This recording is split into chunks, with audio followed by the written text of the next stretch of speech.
Let's get nasty on a Friday. It's a Fast Lane on 101 ESPN with Andrew Marsh and Jamie Rivers. I'm Anthony Stalter. No Carey Davis today. Carey is traveling to Duke for the Duke-Illinois game. He'll be on the call, so safe travels to our guy CD, who will be back with us on Monday. 2:01, your time check brought to you by Clarkson Jewelers, an officially licensed Rolex jeweler. We're scheduled to be joined by TJ Oshie at some point today, so hopefully we'll have an opportunity to track him down. He's a busy man, so as of right now, it's a tentative schedule. So hopefully we get a chance to talk to him. Jeremy Rutherford will start to do his regular hits with all the shows here on 101 ESPN, but JR will be with us on Fridays, and he will be with us today at 3:45. So we'll kind of talk about some of the big storylines for the Blues as we draw closer and closer to training camp. But, of course, we do start off with Spitgate. Whoa! Should we call that or no? Salivagate. Let's go with Salivagate. Spitgate. The Haktua Bowl. There we go. Jamie, I'm going to use a word you often use. Oh, I didn't do it. Don't do that right now. Jalen Carter. Yeah. Bit of a donkey last night. Okay. Yeah. Donkey move last night from Jalen Carter, the defensive tackle for the Philadelphia Eagles. Yeah, just not sure what he's thinking there. So in fairness, I saw all the stuff. Go ahead. In fairness, because let's cover the whole thing here. Yep. In fairness, Dak Prescott did spit between two offensive linemen, but he was spitting at the ground. But it kind of looked like he was aiming at Jalen Carter, and then did he hit him? He did not hit him. Was it even close? Because I don't know, the because we distance don't know between the two guys. I would assume. I mean, Dak Prescott is a Walter Payton Man of the Year award. Now, that has not necessarily meant in the past that you're an upstanding human being. Yeah, there's some times. There's been some times that guys have won that award and have literally walked the streets of Miami looking for some companionship and found an undercover cop night before the Super Bowl. But nonetheless, search Eugene Robinson if you want to know what I'm talking about. Yeah, oh yeah. Nonetheless, Dak Prescott, for all intents and purposes, seemingly a great dude. So, was he spitting at Jalen Carter? I don't know. Like Jamie said, the distance was... Jalen Carter was trying to nail Dak Prescott, and did. Oh, So that's disgusting. Here's what I saw. His loogie looked a little thicker, too, than Dak Prescott. Well, that's okay. So here's what I saw. His Dak and him were kind of chirping each other. Dak does spit in between his two linemen, and you can see it's on a downward trajectory. It's not like maybe in his direction, but not at him. If that's even the intent by Dak Prescott. Then as they get nose to nose, Jalen Carter, he goes to work to provide himself with a bit of lung butter and then just hammers it. Like he was right down in his diaphragm working that up. Yeah. No, I agree. It's wild, like, that doesn't happen if there's not an injury on the kickoff. Yeah, right. You know? And I feel bad for that guy because he's been injured quite often. Yes, he has. Nonetheless, as the Dallas Cowboys had the ball with roughly 2 minutes to go there, a little over 2 minutes, I did think to myself, is this when the Cowboys get down the field and you really need Jalen Carter to rush the passer? I think it did impact Philly last night regardless. How could it not? He's one of the top pass rushers, not only on the Eagles, but one of the top interior pass rushers in the game, even after one season. So I thought, one, it did impact the Eagles. I mean, the Cowboys went right down the field. Offensively, they looked great in the first half. But I thought maybe they're going to move down the field at a good clip here to end the game, and we'd be talking about Jalen Carter not being there for his team, and the defending Super Bowl champions on banner night lose week 1. Didn't work out that way, but I thought that was a bad look for the Eagles last night. Yeah. Jalen Carter specifically. So, yeah, that's a bad look. You can't, I will say this about Jalen Carter. Post-game, he owned it. Like, he wore it. He's like, yeah, whatever. Like, just made a mistake. He didn't try to make up some excuse or whatever. Like, so good on him for owning it. I guarantee he'll never do that again. You know, it's the thing with life, Anthony. Sometimes when you do things, there's two things that can happen. You can learn from them or continue to be a fool. most people, I would hope, learn from things like that. So anyways, as we move on, I'm not going to lecture everybody here on a wonderful Friday afternoon. I think you were providing wisdom. Isn't that ironic? But what I saw last night in that game was a surprise for me. This Schottenheimer might be better than we give him credit for. That Dallas team looked organized. They looked disciplined, specifically come the end of the first half. Yeah. Under Mike McCarthy, they probably fumble, that opportunity, don't kick the field goal, aren't set up properly.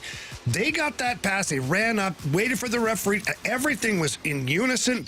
They get the 3 points at the end of the half. That's good coaching. Yep. That's information. It's details. It's details. Yeah, it is. So when I watched that game last night, I was like, man, maybe the Cowboys are going to be better than we thought. Maybe they're going to be that wild card team out of that division and not the Commanders. I was impressed with Dallas. I was impressed with the Eagles. Most importantly, Saquon Barkley. That guy's going to be a problem. Okay. Yeah. That guy's going to be a problem. That one-handed catch plus the stiff arm. Oh, and just his change of directions and all that. I mean, he's special. He's special. But I was less impressed with the Eagles than I was with the Cowboys. I completely agree. How could you not have that take? I completely agree. Marsh, I think you felt the same way. I came away. Go ahead. I thought that the Cowboys offense, and we talked about it, we had the question, I believe it was this time last week, where we were doing Freedom Friday. We had the question, are the Cowboys this year's version of the Bengals? Maybe. I think the offense definitely has that potential. I think they win that game if CeeDee Lamb catches that deep ball. Which one? Good point. Yeah. Good point. Second to last one. The last one was tough. The second to last one, where it looked like the defender collided with him but did not. The defense first half and into the third quarter before the delay was whatever. Like it was fine. They couldn't stop Jalen Hurts from running. Granted, he really didn't throw the ball, which is another point. He really didn't put it downfield. He really didn't. That's something I'm sure we'll talk about here soon. But right when they came out of the delay, man, they started putting pressure on him. Like, that's what they needed to do all game long. They got some stops. So I'm intrigued by this Dallas team. That Eagles defense is still a solid defense. Of course. So when they go up against other teams, that offense, I think, is going to cook, and they're going to win some games this year. Yeah, let's flip this to the Eagles, because one, they did win the game. Two, while Jamie, I agree with you that the Cowboys in a losing effort were more impressive than the Eagles in a winning effort. That also had to do with our expectations. I thought the Cowboys were going to be boat raced last night. I really did. I thought the Micah Parsons trade would linger through the first month or so of the season, and maybe the Cowboys would right the ship, but no faith in Brian Schottenheimer. I was wrong about last night. The Cowboys had every opportunity to win that game. And in fact, the Miles Sanders fumble when they were deep in Philadelphia territory. There was a lot of things. CeeDee Lamb, multiple drops. To catch the ball a few times. Yeah, that was especially one threw his hands off his face. That's a tough look. Tough look. But this is who the Eagles are. This is who they were a year ago. Vic Fangio's defense historically much better in the second half of the season than the first. He's got some complex designs. He really wears out his players, and when I say wear out, I mean like attention to detail and tough on them in training camp. The Eagles defensively started a little slower last year too. If you remember, Kirk Cousins, Kirky football, on a Monday night, week 2 in Philly, went straight down the field on Vic Fangio's defense, carved them up, and Atlanta stole a win that they had no business winning it. But Vic Fangio's defense got better from that point. So I think the Eagles' defense is going to be just fine despite some hiccups last night. But isn't this who the Eagles are? They're emotional. They're brash. We've got Big Dom on the sideline, the security team, whatever. I saw more of him than A.J. Brown last night. There's a reason there's an emotional tie to the Eagles. This is who they are.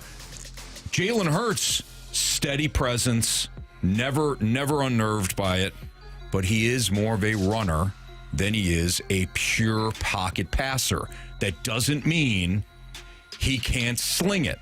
I'm just saying if you keep him in the pocket, which Dallas failed to do last night, you have better success against him. We also saw him carve up Kansas City, no problem last Super Bowl. So, again, not saying he can't throw it, but he's not a pure pocket passer. Like we saw last night. This is who the Eagles are.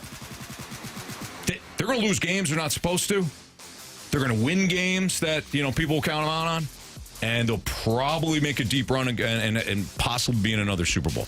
But they don't do it like other previous champions do it, where you're kind of bottled up and you're polished and all that. This is who you are. And Philly really embraces the Eagles this way. Yeah, I get what you're saying. And you're right. Last year, what were they, 2-2 to start the season, and then they went on a run? Let's see here. Let me fact check on that, because we do fact check when we give a stat. I think I'm pretty close to that. You are absolutely right. 2-2, and then they went on, I don't know, like a 10-game winning streak. Yeah. So, early on the season here, we're watching Philly, and look, some of these teams take a couple of games to get organized properly and fall into a rhythm offensively, defensively. They're a good team. They're definitely the team to beat in the NFC. They have to be. And last night, the Cowboys upped their game. Yeah. Imagine, though, honestly, talk about keeping Jalen Hurts in the pocket. Micah Parsons probably would have helped out a little bit, don't you think? A little bit. And what's the guy's name that they targeted? Kenny Clark. Kenny Clark. Kenny Clark didn't do such a great job of slowing down the run last night. I mean, he is the main reason they got. Yeah. They made the trade because they wanted Kenny Clark, that defensive tackle. Well, Saquon and Jalen Hurts did whatever the heck they wanted. I don't know why. And that too, there's two moments at the very end of that game that I thought were pivotal. One, you didn't have a spy on Jalen Hurts on that crucial play where they picked up the first down and they were able to ice the game at that point. So that was so dumb. Not having a spy on Jalen Hurts, that's coaching. The other thing too, and it was a subtle thing, and I thought Brian Schottenheimer, his offense looked very good last night. And maybe if there's not an hour delay, maybe it's different. But the last play with the gotta have it play, I don't love the go when you don't need to. Give your quarterback, I thought Dak looked good last night. Looked good. Give your quarterback a couple of different looks. Right, yeah. Get a little creative as opposed to, well, we're throwing a 9 route up there and we'll see what happens. I didn't love that, and I think that's kind of Brian Schottenheimer. There are times where he doesn't set up the defense, he just calls plays, and I thought that was a bit of it lacked creativity that we see from some of the top play callers. They could have they could have set up a play that had many more options. Who knows? I'm not an offensive. Listen, I'm not either, but I have played Madden. Okay, and so you did. That would not be the play I would have selected. No.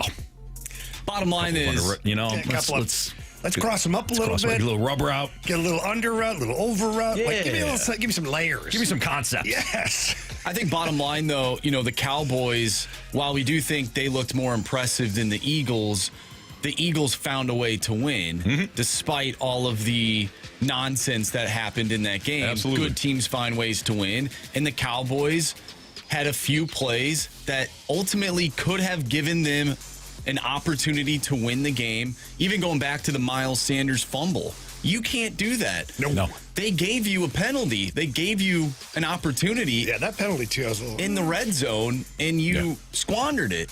So the drop balls, multiple drop balls, not even by CeeDee Lamb. Jake Ferguson had one before he got blown up in the end zone. There's just a few different opportunities for the Cowboys to win that game, or at least make it interesting, and they ultimately didn't, because they're not the defending Super Bowl champions. So, Marsh, you said they're a good team. The Eagles, right? Yeah. Okay. Good teams win ball games. Great teams cover. That is true. Very true. It looks like they won't be going back to the Super Bowl. Well said. I thought I had that thought last night as my bet the board play. I could hear you. After the game, I could hear your voice saying those words. I thought a couple of times when Eagles got the ball back, I'm like, this is okay. This is where you become great, Eagles. Nope, not so much. You're just good. All right, it's Fastlane on 101 to ESPN. We'll take a look at this border war game between Mizzou and Kansas. Don't do politics here. Oh. We'll look at the big Mizzou-Kansas game. Oh, that border war. And what it means in the Drinkwitz era next on 101 ESPN.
Welcome back here to the Fast Lane on a Friday afternoon. Jamie Rivers, Anthony Stalter, Andrew Marsh, and gentlemen, we got a big one this weekend. Yep, we sure do, Anthony. Thank you for noticing. Mizzou plays Kansas. In my house, I'll just tell you, I'll give you a little behind the scenes in my house, okay? In my house, we've got a Mizzou grad. The other person in my house is a KU Rock Jock Jayhawk. What? Yeah, Ashley. Is she? She's not, but she was going to be. Then she got all smart and got a full scholarship somewhere else. At Wichita State? At Wichita. Yeah, no, I was Pitt State in Kansas. Yes. Oh, yeah, okay. I think they're called the Gorillas. Yeah. Are they? Yeah. How'd What did you call her? No, that's the name of the team. The Pitt State Gorillas. Well, That's a great great poll there, Marsh. Thanks. sure was.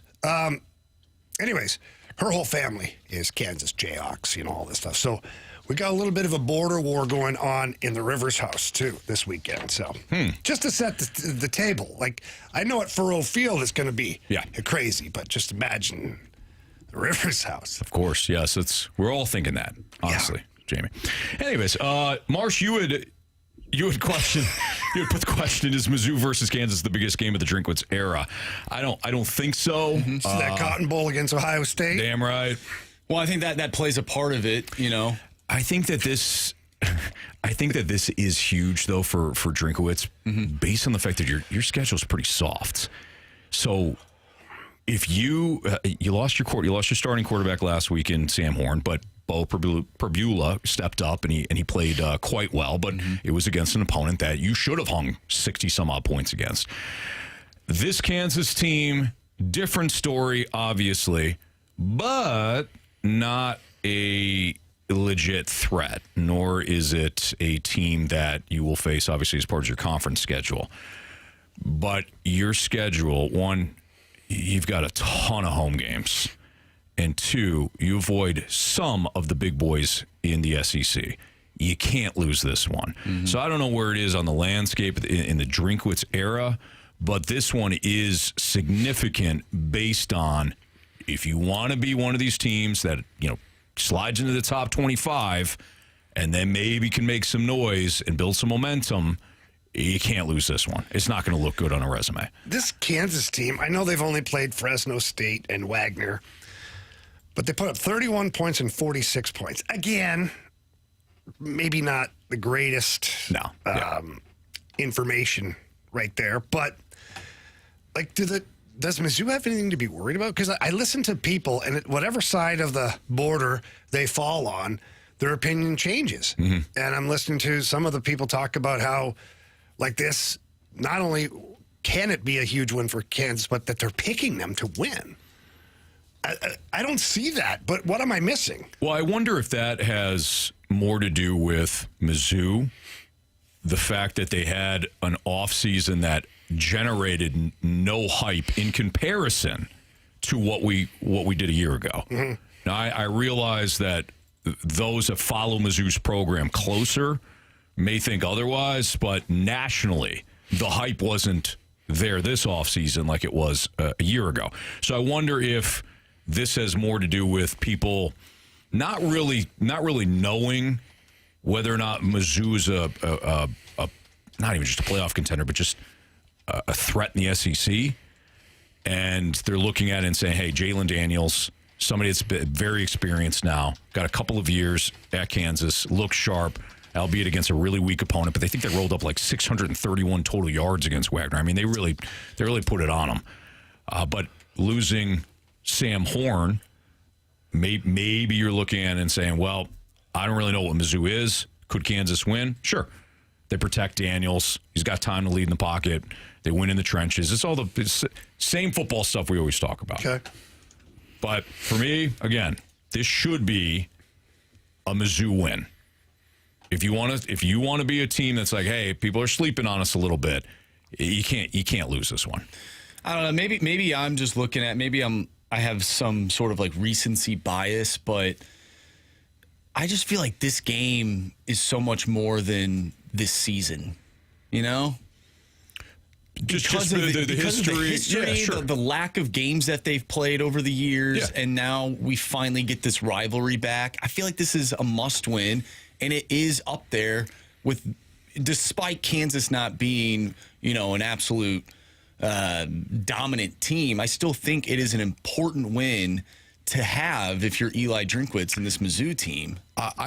You know what, Marsh? I agree with you, and I like that Kansas is at least decent now. I mean, they were so embarrassing for such a run. They could have been. I mean, forget, everybody pokes fun at the MAC. Mm-hmm. That team would have got destroyed in the MAC. Yeah. About 5-6 years ago. Mm-hmm. I mean, that program was down. Mm-hmm. So the fact that they built up a little bit under Lance Leopold, I like that. And I like the fact that at least both teams can hold their head up high where they are from a program standpoint. I realize that Mizzou didn't live up to the expectations we all had a year ago. Doesn't mean that they've taken a massive step back as a program. Mm-hmm. And Kansas certainly has built up in there there wasn't much of a hurdle to overcome there. But you're right, Marsh. Mm-hmm. The border clash here, it has significance from a historical standpoint, and at least both programs are decent. Who do you think wins? I think it's Mizzou. Mm-hmm. Do they cover? What's the line? What is it? What is the line? I'll have to check real quick. I think it's like 6.5 or something like that? Let me help you out here if I can. I can't. So many games. It is 6.5. Okay. Yeah. Over under 50.5. I say no. I say it's a close game. I say it's under 6. I think it's tight. Mm-hmm. I could see like a 4-point win for Mizzou. What about you guys? I'm going to go Mizzou, and they cover. And over on the total. Okay. I think it's a tight game, too. I think it's like a 3-point game. I do think Mizzou ends up winning this game. They should win this game.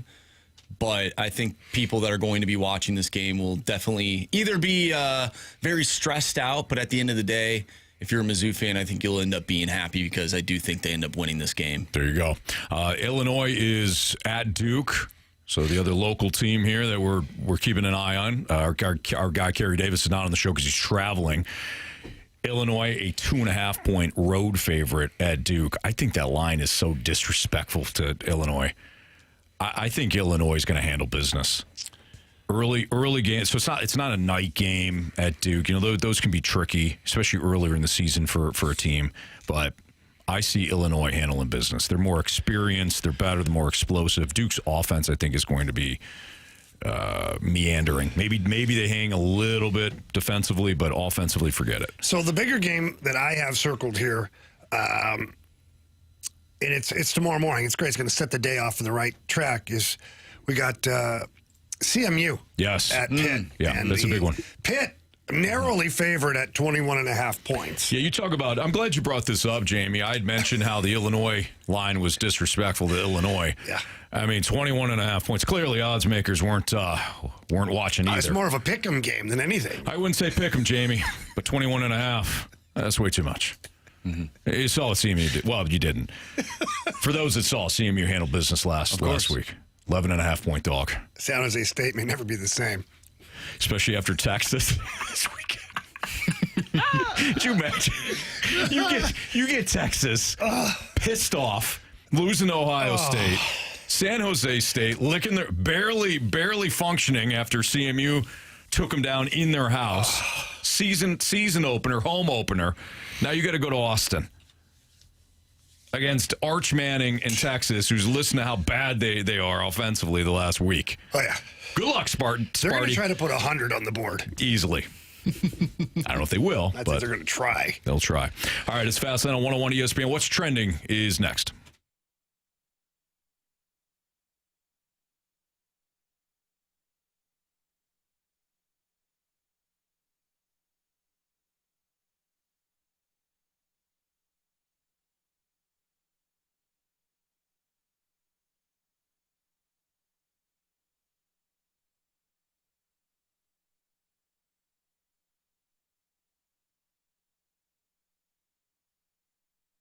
Well, I got Jalen Hurts rushing yards higher last night at Underdog Fantasy, but some of these other plays, not great. How about A.J. Brown? Barely getting targeted. I think he had one target. Didn't come to the third quarter. If you faded my picks, congratulations. If you followed, sorry, but you got another game tonight.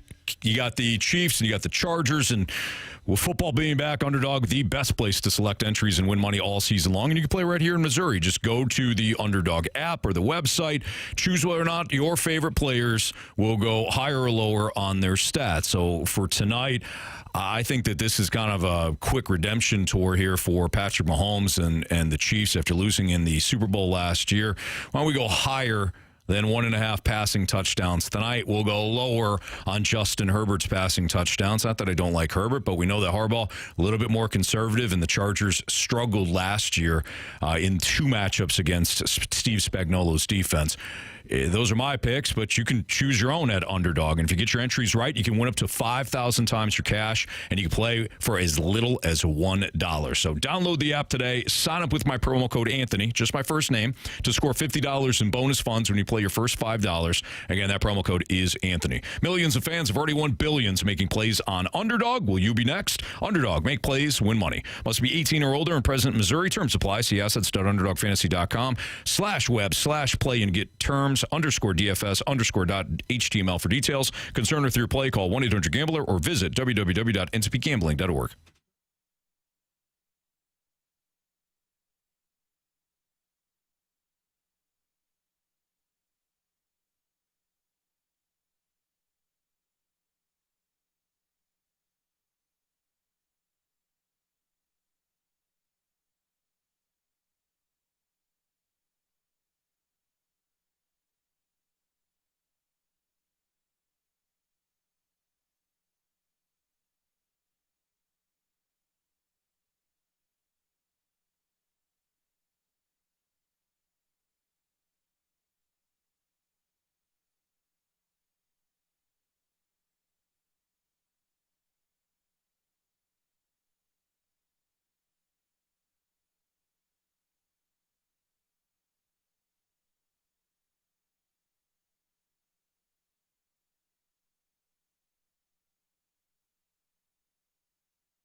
ESPN Sports Center. I'm Andrew Marsh. It's time for a Sports Center update driven by Johnny Londoff Chevrolet and Johnny Londoff Autoplex. Last night in the NFL season opener, the Philadelphia Eagles defeated the Dallas Cowboys by a final score of 24-20. We'll have more NFL action for you tonight on 101 ESPN. Kansas City taking on the LA Chargers. Pregame starts at 6:30. Kickoff is at 7. Also tonight, the Cardinals are back in action as they take on the San Francisco Giants with Michael McGreevy on the mound. First pitch is at 7:15. We have What's Trending coming up next right here in the Fast Lane. I'm Andrew Marsh, and the Sports Center update is driven by Johnny Londoff Chevrolet and Johnny Londoff Autoplex. See them at londoff.com. Chevy, together we drive. Are you kidding me?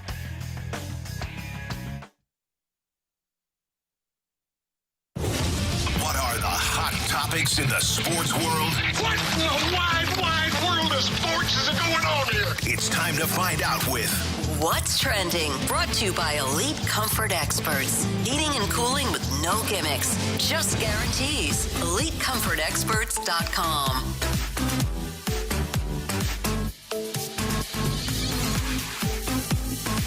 Welcome back to the Fast Lane here on 101 ESPN with Anthony Stalter and Jamie Rivers. I'm Andrew Marsh, and it's time for What's Trending. Gentlemen, what is going on with Bill Belichick in North Carolina? Now what? It seems like he is just making himself look bad, like continually making himself look bad. Yeah, so here's the latest, and ultimately it's not a huge deal, but to Marsh's point, it just continues. Petty. It's petty, and it's adding on here. It's adding on to just a fiasco that has been the North Carolina project here for Bill Belichick. So according to ESPN, North Carolina and first-year head coach Bill Belichick have banned the Patriots staff from accessing the Tar Heels program. When reached by ESPN, North Carolina football general manager Michael Lombardi said, "Good luck," and then hung up the phone, and UNC has declined comment. Lombardi and the Tar Heels have the president, Jordan, informed the Patriots that they would be banned from UNC the day before one of their scouts was scheduled to visit in August, a source with direct knowledge told ESPN. Belichick spent 24 years as the coach of the Patriots, of course. 2 NFL scouts who work for other teams told ESPN that North Carolina, under Belichick's leadership, offers limited access to all NFL personnel. Clubs are allowed to speak with only Jordan, and UNC's college relations website says that the scouts will have zero access to coaches or other personnel, according to the scouts. This is obviously the next petty step by Belichick as he continues his, war of no words against Robert Kraft and the Patriots. It's a petty thing. Mm-hmm. I don't know how much access other head coaches grant NFL scouts, but I would imagine with the way coaching is really a brotherhood. Yeah. Even if they're trying to, even though they're competing and all that, coaches that are well respected will kind of say, "Hey, yeah, of course, here's some information. What do you need?" This happens all the time. My question is this dude tarnishing his legacy? So I got so many questions right now. One, why would you ban any scouts from your facility or talking to, I get it. I wouldn't want the scouts everywhere talking to all my coaches on the side and doing all this. Yeah. No, you can come in, whatever. And if you want to talk to a particular coach, you can submit your request, just like they do for interviews. Mm-hmm. You have a PR person, you submit the request, they check it out, they okay it, Right. So somebody would come to Bill Belichick or Lombardi, who's the GM, say, "Hey, look, the scout from the Eagles, blah, blah, blah, would like to talk to the running backs coach." Right. He's got his eyes on so-and-so, likes the thing, wants to just talk to him a little bit. Mm-hmm. Okay, great. We'll set that up. And you have a little conference room where they can go talk to, or the coach's office, whatever. Why are you banning scouts from or limiting their access? You're basically telling your players that I'm limiting your opportunity to play in the NFL. That's a great point. And they go through Jordan, his girlfriend? No. This is somebody else. This is somebody completely different. Okay. Yeah. Isn't that her name? Yeah, that's her name. Yeah, her name's but Jordan. no, this is their let me see here real quick. Just let me find this. Francie Jordan. Okay. Was their pro liaison. Okay, great. Tar Heels I pro thought liaison. for a second that it was going through his girlfriend. That's what I thought too. I thought that initially, but no, I think it's different spelling too. No, he's their assistant director of player personnel and all that. Here's what I would tell Bill. If he was standing in front of me right now, I'd say, Bill, why don't you just focus on coaching? Stop all the crap. The girlfriend on the sidelines, the doing this, the doing that. Like, what are you doing? Mm-hmm. You made yourself famous by being a recluse, pretty much, limited talking, and just going out there and flat out winning football games. Yeah. And now, like, what are you doing? You can date whoever you want. That's fine. Right. You can have a personal life. You have a Go for personal, it. go ahead. But all of it is leaked in together, and now there's this hatred towards the Patriots and the Robert Kraft hatred for Belichick and denying him that job with the Falcons and like all this stuff. Like, guys, what are we doing here? Bill, what do you want your legacy to be? Do you want it to be one of, if not the greatest coach in the NFL ever for that run that you had with the Patriots? Whether it was with Tom Brady and Brady, Belichick, I don't care. He still went on that epic run. Yeah. Or do you want it to be that Bill Belichick lost his marbles at the end of his career and did so many dumb things that team barely won a game and all this? Like, what do you want your legacy to be? Jamie, I completely agree with you. Craziness. And look, and Jack in the Snake Pit brought this up too.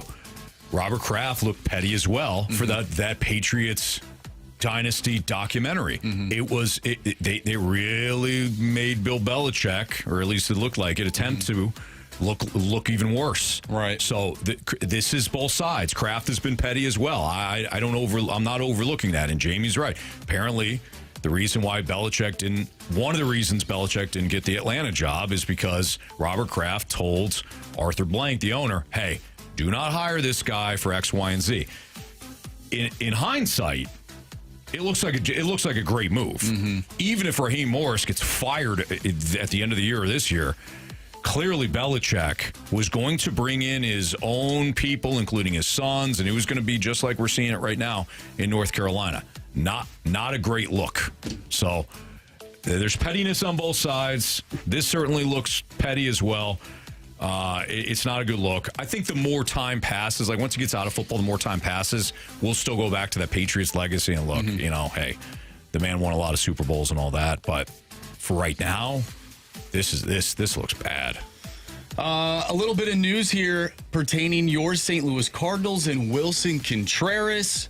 He had his Major League Baseball suspension reduced from 6 games to 4 games following an appeal, and he will begin serving it tonight per the Cards. This is from John Denton on X. So he will begin serving it tonight until September 8th. Well, good news for them. I agree. I mean, I don't think... well, no, it is. Honestly, you know what? I forgot about it. I'll be completely honest. I forgot that he appealed the suspension and all that. So my reaction is more like, oh, yeah, that's right. Then, all right, who cares? Who plays first base tonight? Burley's out. Think Gorman slides over there? I think you keep him at third. Well, who's played first then? I don't know. Pajes? Who's on first? We don't have a lineup yet. Or do we get a Herrera look at first? Maybe. I would. What do you got to lose? Nothing. More games. You put him in left field. You might as well put him at first base. Not a bad thought. Put him at both. Be a rover. You be a rover. All right. It is funny though. Like I completely forgot about the suspension. It's wild how that works. I completely forgot about it. Splashback Deuce says, how often do people talk about someone tarnishing their legacy versus how many people actually tarnish their legacy? I think it's about 80-20. There's Splashback, if I had to guess. Speaking of suspensions, though, we talked about Jalen Carter at the beginning of the show. Do you think he ends up getting suspended? Yes, I do. How many games? 1? 1 or 2. Probably 1. I mean, he got kicked out of this game, so I think you got to at least... He didn't play it down. Right. So I think you have to at least kind of factor that in. So let's just say it was going to be a 2-game suspension, maybe only get 1. TJ Oshie next on 101 ESPN.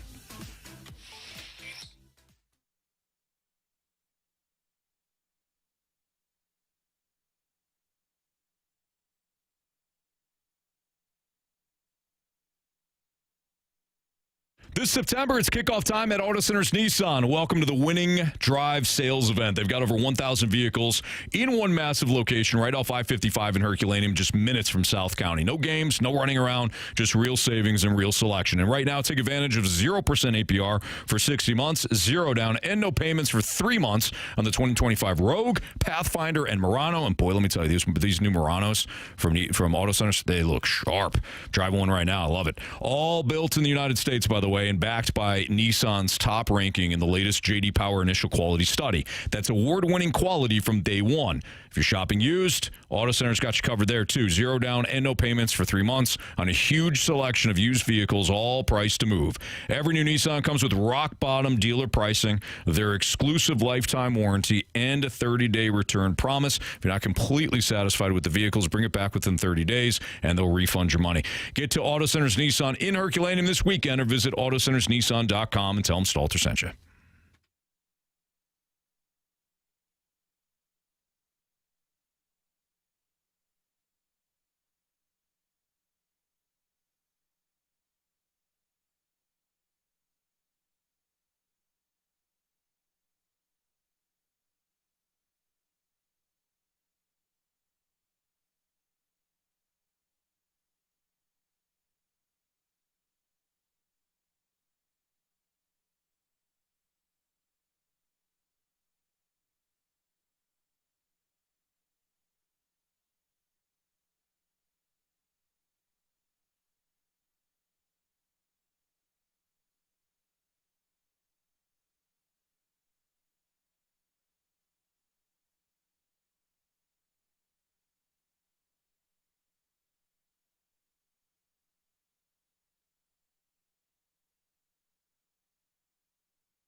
It's Fast Lane on 101 ESPN with Andrew Marsh and Jamie Rivers. I'm Anthony Stalter. Let's head to the Thompson and Collier phone line, or the Collier and Thompson phone line, I should say.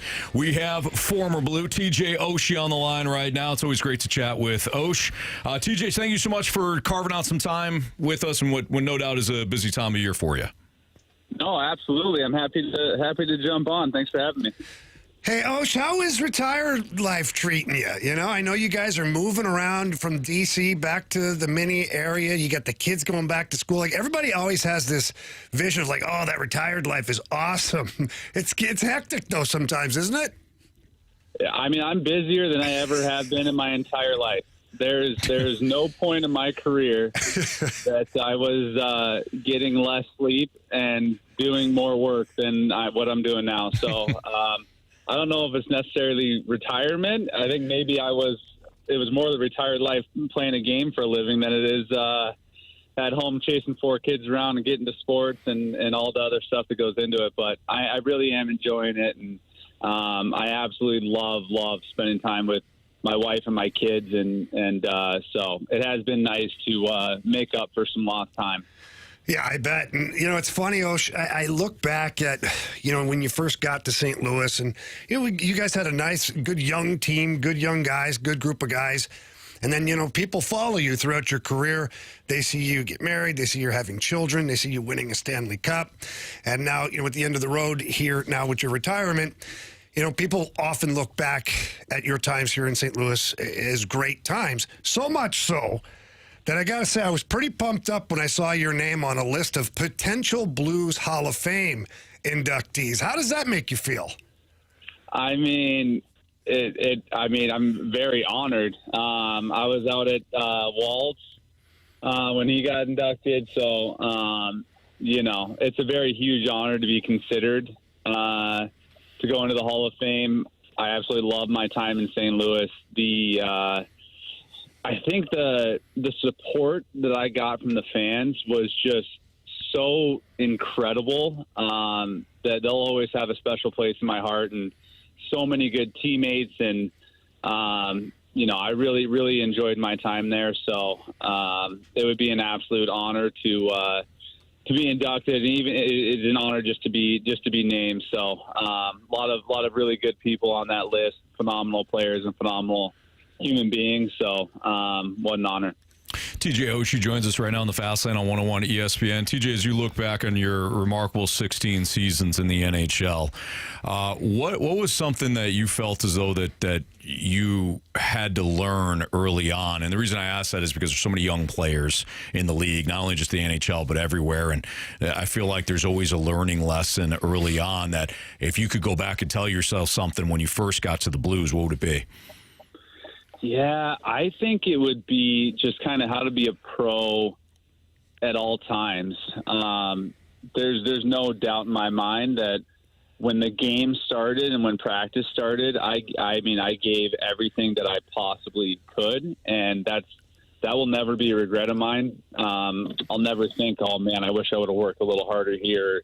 I wish I would have sacrificed the body a little more there. I think that was always there. I think the stuff away from the ice, that was the hard thing, because I, to this day, absolutely hate working out. And so there was times where I was like, you know what, I'll just work harder on the ice and I'll take a little more off the ice. But after a long season, you know, in those younger years when you can really gain a lot off the ice, I almost wish I would have, that's something I could have learned or something that I would have done earlier. It wasn't necessarily until maybe my, I'd say, 5th or 6th season in the league where I really started taking care of my body and eating right and getting the proper sleep. And by that time, you know, I'd already had a bunch of injuries, and those injuries, you know, create compensation that brings other injuries. So that's one thing that I wish I would have done a little bit more. I definitely had a good time, and I would have had a good time regardless, but I wish I probably would have gotten to the gym a little bit more.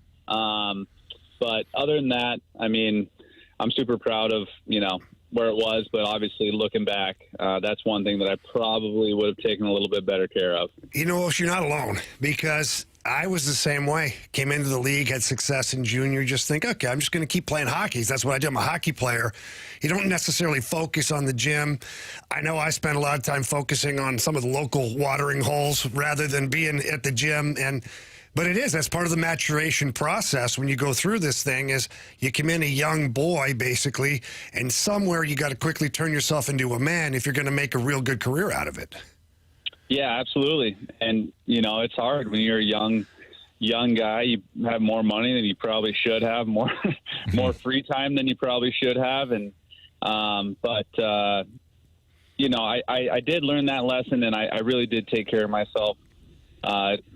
You know, the second, I guess, 60% of my career, 65% of my career. And I think that's probably why I was able to play for 16 seasons. And, you know, I gave it every ounce I could to keep playing as long as I could. So as long as the body would hold up. And I don't doubt that if I wanted to start taking care of my health a little bit better and being a little bit more serious in the gym and a little more better preparation before games, you know, that 16 years probably would have been cut down to 10 or 12. Oshie, I know you're a proud alum of UND, North Dakota, up there. I got to let you in on something. Our producer here, our buddy Marshy, is a no-DAC guy as well. So he's got a question for you. Let's go. You know that the program there is, at least, and I'm biased, and I'm sure you are as well, it is the standard for college hockey. The Ralph, the fans, just the culture there in general. What did North Dakota do for you? What did the culture itself help instill in you that ultimately helped you once you did make the jump to the NHL? Yeah, I think playing at North Dakota, there was an amazing, and I learned this right when I got there, and maybe even a little before I got there, actually. The culture of the type of people that they bring into the program and the standard was so incredibly high. And Dave Haxtell was my coach when I played there, and his intensity and his standard was so high that as far as a work ethic aspect, as far as being a team player, about looking out for your teammates. College, some of the best years in your life. And if we had a big weekend, say we swept the Gophers, maybe a coach would be like, hey, go to bed, whatever. He would just say, you guys, I know you're going to go out together. I want everyone there. Everyone on the team has to be together. Have fun. Don't be dumb. And just the culture and the standard, just kind of that became my own standard for how I want to treat my teammates, for the type of team guy I want to be, and also for the type of player that I want to be seen on the ice. This is my standard of how hard I'm going to work and how good I'm going to get at my craft. And I think that was really instilled into me at North Dakota, whereas in Warroad, very similar culture, but it's more so, and this is, for those who don't know Warroad, this is going back to my high school days. They call it Hockey Town USA. There's hockey sticks on the water tower. That was more like a love of the game. That's where, if you live in Warroad, you love hockey. You play hockey every day. You're on the ice every day. You're not training. You're just skating with your friends, having fun, playing shinny out on the outdoor rinks or in the rink where you get to skate for free year round. So it's kind of got my love of the game really instilled in me in Warroad. And then North Dakota, that standard of how I'm going to play and how I'm going to be perceived by my coaches, by my teammates, by my fans, or by the fans. That was North Dakota. Hey, Osh, I'd be remiss not to ask you about a certain individual, because I had the pleasure of being Brett Hull's teammate for many years and watching him score goals the way he did and the way he played. And listen, Hully was not, just like we were in our younger days, Hully was not the guy leading the charge into the gym after practice or after the games. But you, my friend, you've had the pleasure of being right there beside Alex Ovechkin during this incredible run of his. And quite honestly, he reminds me a lot of Hully. Just that great shot, doesn't really care about being ripped up, having the six-pack abs. How much fun was it playing with him, and what's he like as a teammate?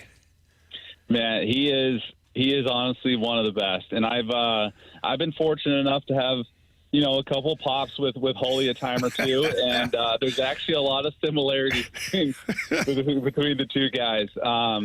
Man, Ovi is he's just a one-of-a-kind human being, fun-loving, not super serious, doesn't, get on his teammates. Obviously he has a certain standard, right? He can score goals, and if you're going to play on his line, there should be a certain standard that you have to live up to bring out the best in his game. And he just never gets on his teammates. He's always just, I don't know, he's just like this fun-loving guy. He's not a superstar that only hangs out with the older guys or only hangs out with, Backstrom and Carlson and Wilson. He kind of pulls everyone in, and he'll put his arm around anyone. He'll chirp everyone, but in his Russian accent, it's hilarious. And he does it in a fun-loving way. So it was amazing. He's an amazing person, a great friend. And on the ice, I think his numbers and what you see kind of speaks for himself. How many goal scorers, and that echelon that Hully would be in, obviously Gretzky. How many of those guys also run around and absolutely destroy people on the ice? That's true. So, that's what anyone that asks about him, I'm like, yes, he has the most goals of all time. Did you know that he's third all time in hits? That's insane. And so, he's just a one of a kind. Osh, what do you say to some people, we'll call them critics, that just say, oh, he only scores one type of goal? So, my first thought is, he's going to do it. He's there, yet you still can't stop it. But I've seen him score lots of different types of goals. But what do you say to the critics who's like, oh, he just shoots that one-timer. It's not really that special. Yeah, I think if you actually looked at, he does score a lot of goals from there. And like you said, it's unbelievable that he does because, people know that he's going to score there, and somehow he still does it. So clearly it's a phenomenal, I don't know. Trust me, he's been hurt a couple of times, and I went to that spot, and I've tried to take one-timers. And every time the goalie almost gloves it and looks at me really? That's it? And I feel like I got a decent one-timer.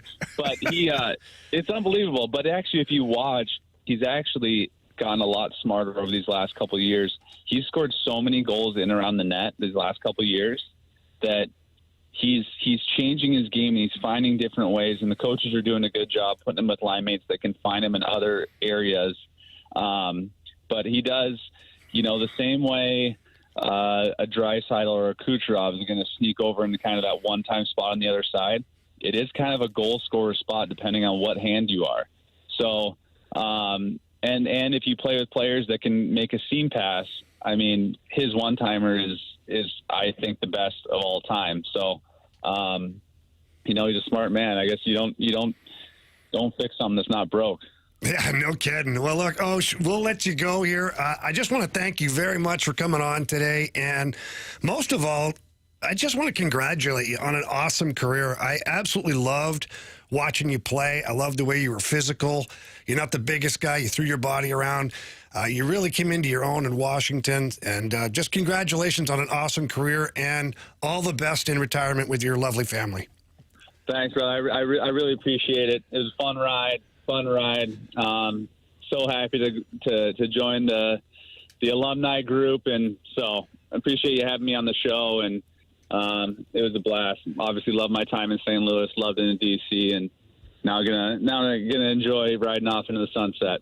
Now, Osh, I do have to tell you that the Blues alumni group, we got a pretty good squad now, and the spots just aren't given out. You're going to have to get yourself back into game shape. There is a rookie meal that you will pay for, but apart from that, I think I could put a good word in for you. I appreciate that. I actually haven't been on the ice since playoffs 2024, so I don't know if I'm going to make a cut. I'm happy to start in the B squad. I actually never. One of my regrets was never getting to go down to the jungle and play in the AHL. So maybe this will be my start. I'll start in the younger squad and work my way up to the big alumni squad. There you go. I like the effort, baby. Good job. Osh, thank you so much. Appreciate it. Enjoy the time. Absolutely. Thank you. All right. Take care. I made sure not to say time off, because you don't have time off. No, he's stepping into full-time parent mode now, and you're going to have less time than ever. But what a great guy. Unreal. And honestly, I remember when he did come in as a young player, and it's so much fun to see these guys grow. Like, not just as hockey players, but just in life in general, to see the transformation of who they are when they get here, middle of the career, end of the career. And Osh, I'll tell you one thing about TJ Oshie. One, I don't know if anybody competed harder than him every single time he touched the ice. And two, one of the greatest guys ever. That's Jamie Rivers. That's Andrew Marsh. I'm Anthony Stalter. Our guy, Carey Davis, is traveling today. We will have that full interview with TJ Oshie up on the podcast at some point. So if you missed some of it or all of it, you'll have an opportunity to listen to it on 101 ESPN or on the 101 ESPN Dobbs Tire and Auto Center's mobile app. All the podcast information brought to you by Schaefer Door Company. Lineup game next on 101 ESPN.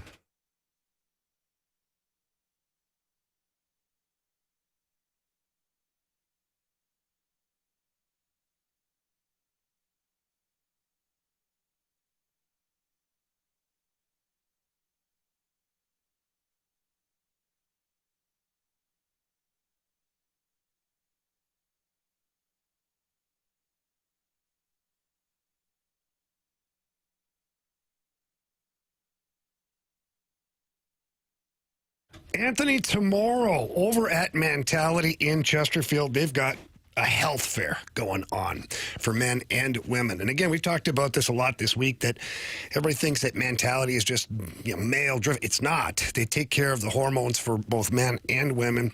And you're going to have an opportunity to talk to the representatives, to the board-certified physicians, because they're offering free health consultations, free in-body scans, free labs. Again, that's everything happening tomorrow in Chesterfield from 9 a.m. to 2 p.m., and I think you'd be foolish not to get over there and check it out, whether you're a man or a woman, or go as a couple, for that matter. Make the time right now. put in your calendar, put in your Google calendar, put in your family calendar to head out to Chesterfield tomorrow and check out Mentality. Jamie's right. They've got this free program going on. You get your lab results and things like that. If you've ever thought about trying Mentality, you've listened to Jamie and I talk about it and how it's changed our lives when it comes to just feeling better overall and having that sustained energy and feeling like when you get home at the end of the day, you still got more than enough energy to cook and clean and do that stuff and play with the kids and just live your life the way it's supposed to. Check out Mentality. Like Jamie said, tomorrow in Chesterfield. They've got a great program going on. They're going to be giving out tickets and things like that. So check them out. Visit mentalityhealth.com/radio right now, too, if you want to check them out online. Tell them Jamie and Anthony sent you. It's Mentality.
It's the Fastlane on 101 ESPN. Time to play a lineup game as the Cardinals open up a new series against a team that is in front of them in the wild card standings. In case you haven't been paying attention to the wild card standings just of late. In front of them. Just Anthony, in front of reach, them. some would say. Hey, you know what? If you're going to get back into this thing, you beat the teams that are directly in front of you. Yep.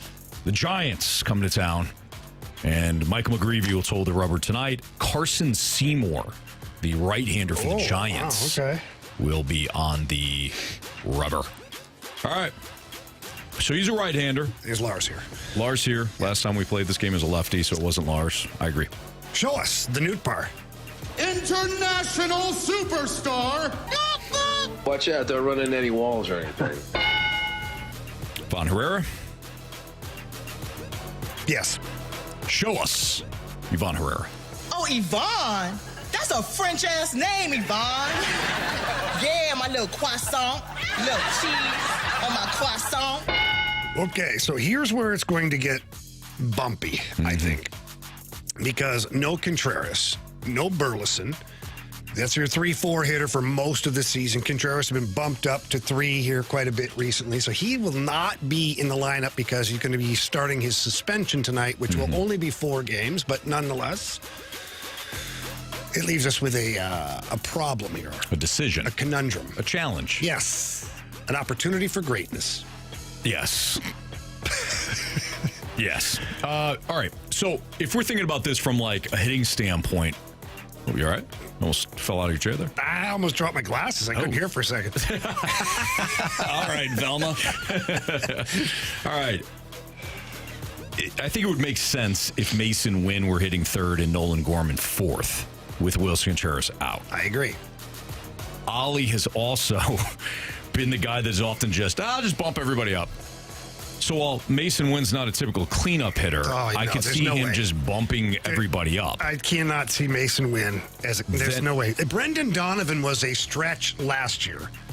Then I think they would be Mason Wynn third, Nolan Gorman four, no? I mean, yeah. Who else is going to be a three hitter or a cleanup hitter? I think Gorman's four, so I think let's leave him there. Okay. I don't mind your Mason Wynn play. Go for it. If we're looking at other options, I don't think it's a JC if you were in this lineup. That's a little high for him. I don't think, if Jimmy Crooks is in the lineup, I don't think it's Jimmy Crooks. I don't think, certainly not Walker or Victor Scott or Fermin or. No, I think you're right with Mason Wynn. Okay. Good. Show us Mason Wynn. I'm sorry. It's wrong. Okay. Sorry, Jamie. No, you're all right, buddy. Let us down. No, you didn't. Okay. Fermin? No. Mm-mm. So let's try and think about who's playing where, because we don't know who's going to play first base yet. Could it be Sajasi? But would like I said, he just bumped up Gorman. But would they go, well, okay, go for it. All right. Show us Nolan Gorman. Swing Serenade is brought to you by Gorman's. Dingers! Hang me a curve and I will hit. Dingers! I was gonna mark down the position, but I don't know. I'll say 3B/1B. How about that? Or you can wait for Mars to run it. I could, but we're trying to. Yeah. I mean, this is a doozy. I feel like with Contreras out. I don't think it's Mason Wynn here, though. Do you? Who else do you put here? We could put Crooks. Go for it. Let's get the big bat. I mean, you could. But Gorman. So Gorman fifth then? Gorman. Or I'm sorry. Yeah, my bad. I apologize. It's okay. Let me take a step back. I'm still reeling from this Mason Wynn thing. Yeah. Go ahead. Show us Jimmy Crooks. You are so wrong. Okay. She put a little stank on that, too. We've heard that before, but it felt like stankier today. Yeah. It did. Go ahead. You know what? You had a gut feeling. Go with it. Show us Mason Wynn. Oh, my God. He just bumping people up. Oh! Why? That seems absolutely thoughtless. Seems lazy. Yes! I'm just going to...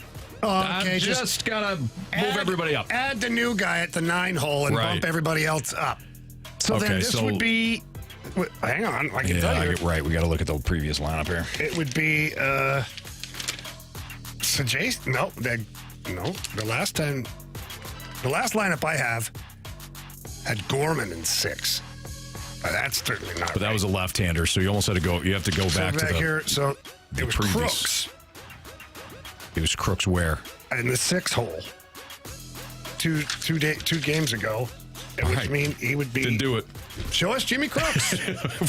Jimmy. It's unbelievable. We found it. We found the theory. Code. We've cracked the code. We have. All right, so who would be next then? Sajasi? Well, it was Fermin, but Sajasi was out, so I'd say it's probably Fermin here. Or Sajasi. Yeah. Go ahead. Show us Thomas Sajasi. Richie, there it is. Mark on my face? This is incredible. This is like that Criminal Minds moment where the FBI profilers figure it out. It doesn't hurt very much, but my face does. It's always that point in the movie where we're doing something, we've given up, but we've, like, hey, we just got to let this one go. And then we're like putting stuff away. And we look at a picture and we're like, wait a minute. I didn't notice that before. So 2 games ago, this was Victor Scott in the spot. Okay. Show us. Wait, was that against the lefty though? No. Okay. Yeah, go for it. Show us. Wait a minute. They also had Church in that game, too, so this could be a little different variation. Well, Walker's not going to play against a right-hander, but is he? Oh, I don't know. Go Scott. Show us Victor Scott. What a shame. It is, Janet. It is. All right, so I think Walker then? Sure. Because we already got our catcher. This is normally cat. Go ahead. Show us Jordan Walker. Die for every ball. There it is. It's boring otherwise, plus it looks harder. The most important play in right field is what I like to call the janitor throw. Guaranteed out every time. I call it the janitor throw because it cleans up that are trying to take an extra base on you. Okay, so now we have to figure out who's playing first base and who's playing third base. Because right now we've got Newt and Walker for outfield. Victor Scott will be one of these. I think it's Scott here, and then whoever. Yeah, can we show us Victor Scott? Run, run, run as fast as you can. You can't catch me. I'm the gingerbread man. So now whoever's DHing or first base, or is it Prieta? If Herrera, is he still on the roster? We don't know. If Herrera is the DH, Gorman is at first. Oh, you think? Let's just play this out. If Herrera's the DH, I know what this is. Gorman's at first. Yep. Sajasi's at third. Yeah. You need a second baseman. This is Fermin. Yep. Go. Show us Jose Fermin. I'll be back. There it is. I know we didn't do great here, but I'm proud of us. I'm proud of us, too. It was nice looking at you guys workshop this lineup game. I'm very proud. We did it together. We did. I will say I was frustrated when you had it, and then you decided to go away from moving everybody up. I'm like, no! I'll take the blame for that. No. I decided to not be lazy. I wanted to go with logic. Not that you were lazy. You weren't lazy. Massive crap. Ollie was lazy. Ollie, this like they woke up late and said, screw it, just bump everybody up. Right. You know, I was drinking the night before. Just move everybody up. Who's out? Put Fermin in. Where? At 9. Bump everybody up. It's fine. There we go. Who cares anyways? Yeah, okay. All right, Marsh, run it. All right, leading off in left field, Lars Newtbar. Batting second, the DH, Ivan Herrera. Oh, Ivan. Batting third, your first baseman, Nolan Gorman. We did it, Jamie. Your cleanup hitter, the shortstop, Mason Wynn. Batting fifth and catching is Jimmy Crooks. Batting sixth, playing third base, Thomas Sajasi. Batting seventh in right field, Jordan Walker. Batting eighth in center field, Victor Scott II. And batting ninth, your second baseman, Jose Fermin. Back. Stay fair! Stay fair! Go fair! I don't believe what I just saw! Home run! Marsh, what are our latest standings? Yeah, Jamie's still in the lead, commanding lead, 33 points. Anthony Stalter, you picked up another home run the other night thanks to Nolan Gorman. Yeah. You have 22 points now. You are nipping at my heels. I'm just like the little chihuahua that you are. I've just got to, cutting down the tree. Just you are. One swing at a time. Carey Davis, 18 points, and I have 6. Okay, I'm going back to the well. Nolan Gorman. Well, give me Huron. Give me Yvonne. Give me Port Huron. Give me Ivan Herrera, please. We keep flip-flopping those. Yeah. Right lately, you're the one that's on the mark. Yeah, I'll flip back. Go ahead, Marsh. So it looks like Carey is going with Mason Wynn. He sent us his plays today. First, it had Contreras. This was before the suspension. Should we give him Contreras then? No. Stop. Don't do that. Herrera was his second pick. Obviously, you just chose him, and Mason Wynn was his third pick, so he will get Mason Wynn. And I'm going to go with Jimmy Crooks tonight. Okay. There you have it. Cardinals and Giants open a new series at Busch Stadium tonight. It's Fastlane on 101 ESPN. Can Jordan Binnington have a career year with this Blues defense in front of him? If you think about it, his defensive core since winning the Cup hasn't always been great. Is this his best one since the Stanley Cup? That's next on 101 ESPN.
It's Fastlane on 101 ESPN with Jamie Rivers and Andrew Marsh. I'm Anthony Stalter.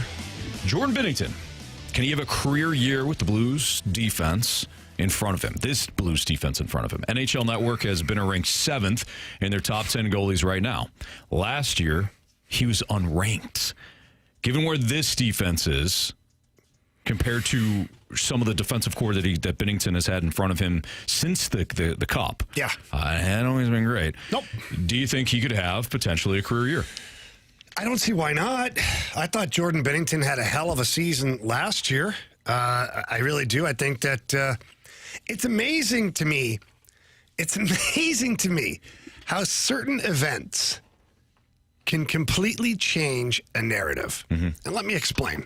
So Jordan Binnington, not ranked last year, which is hilarious.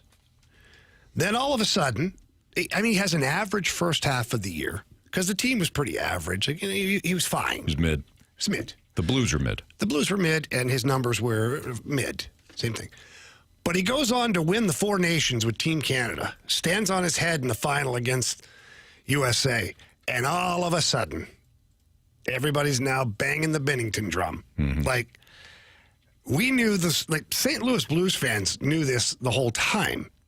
But now all of a sudden he's getting this national recognition and NHL Network. Now he's 7th in the league. Well, how is he 7th in the league this year and he was unranked last year? Anyways, I digress.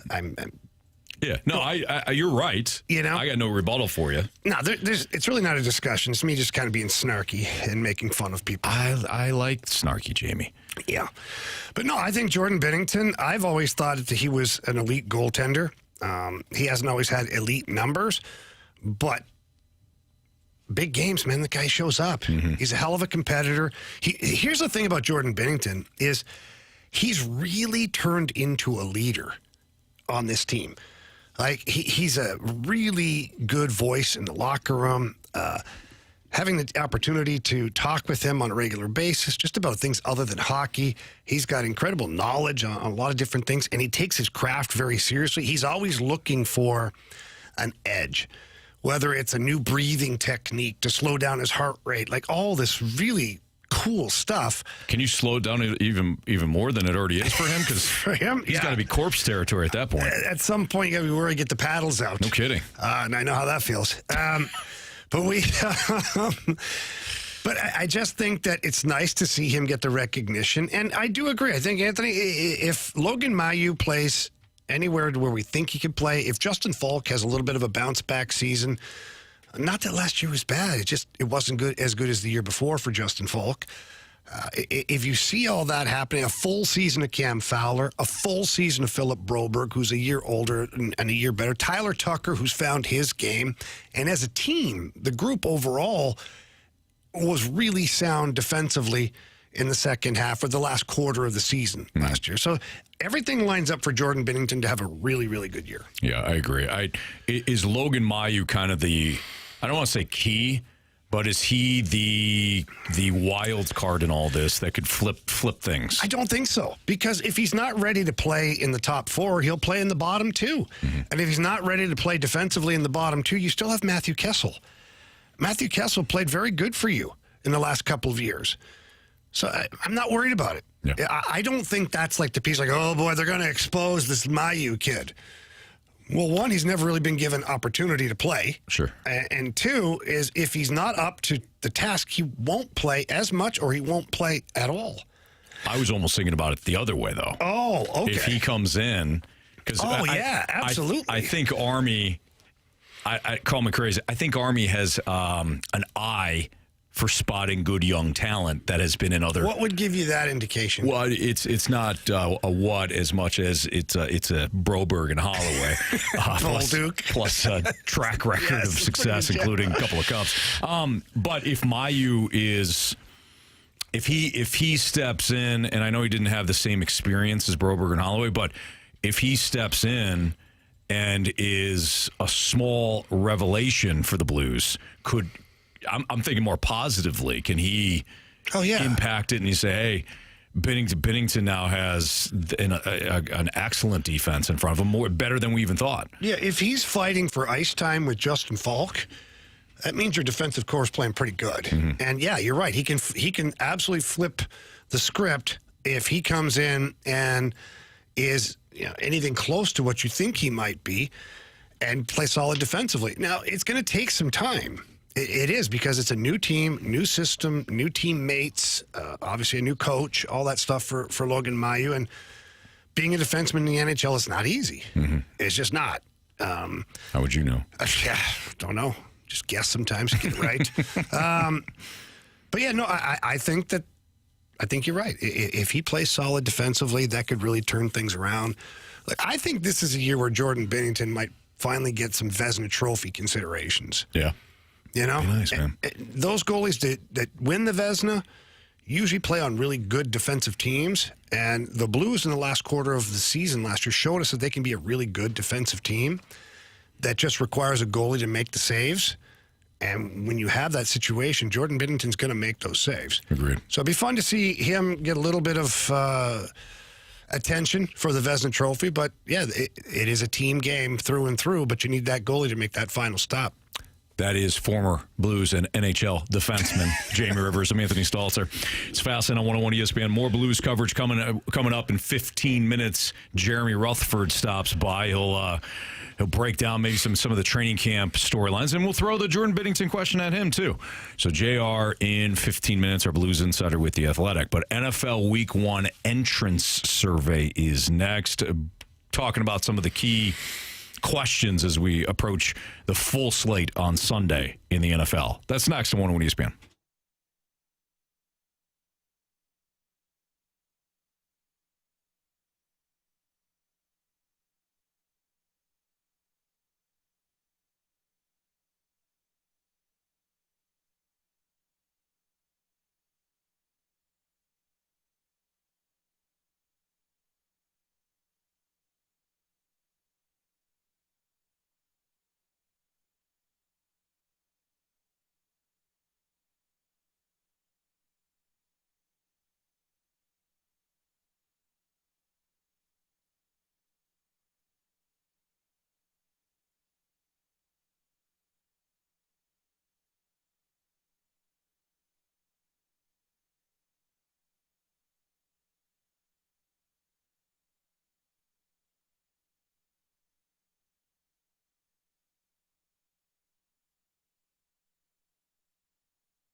101 ESPN Sports Center.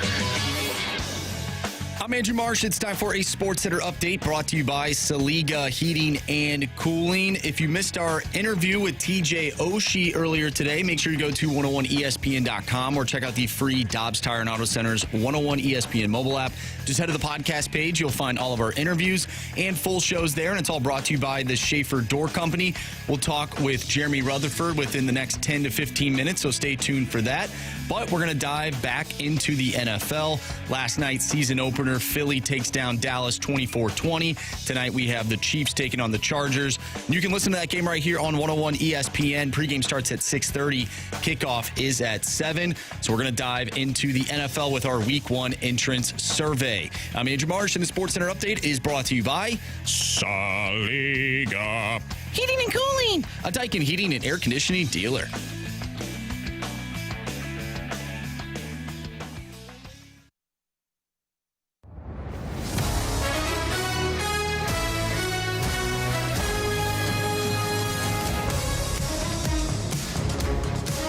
Why do I feel like this is a hockey bed? What?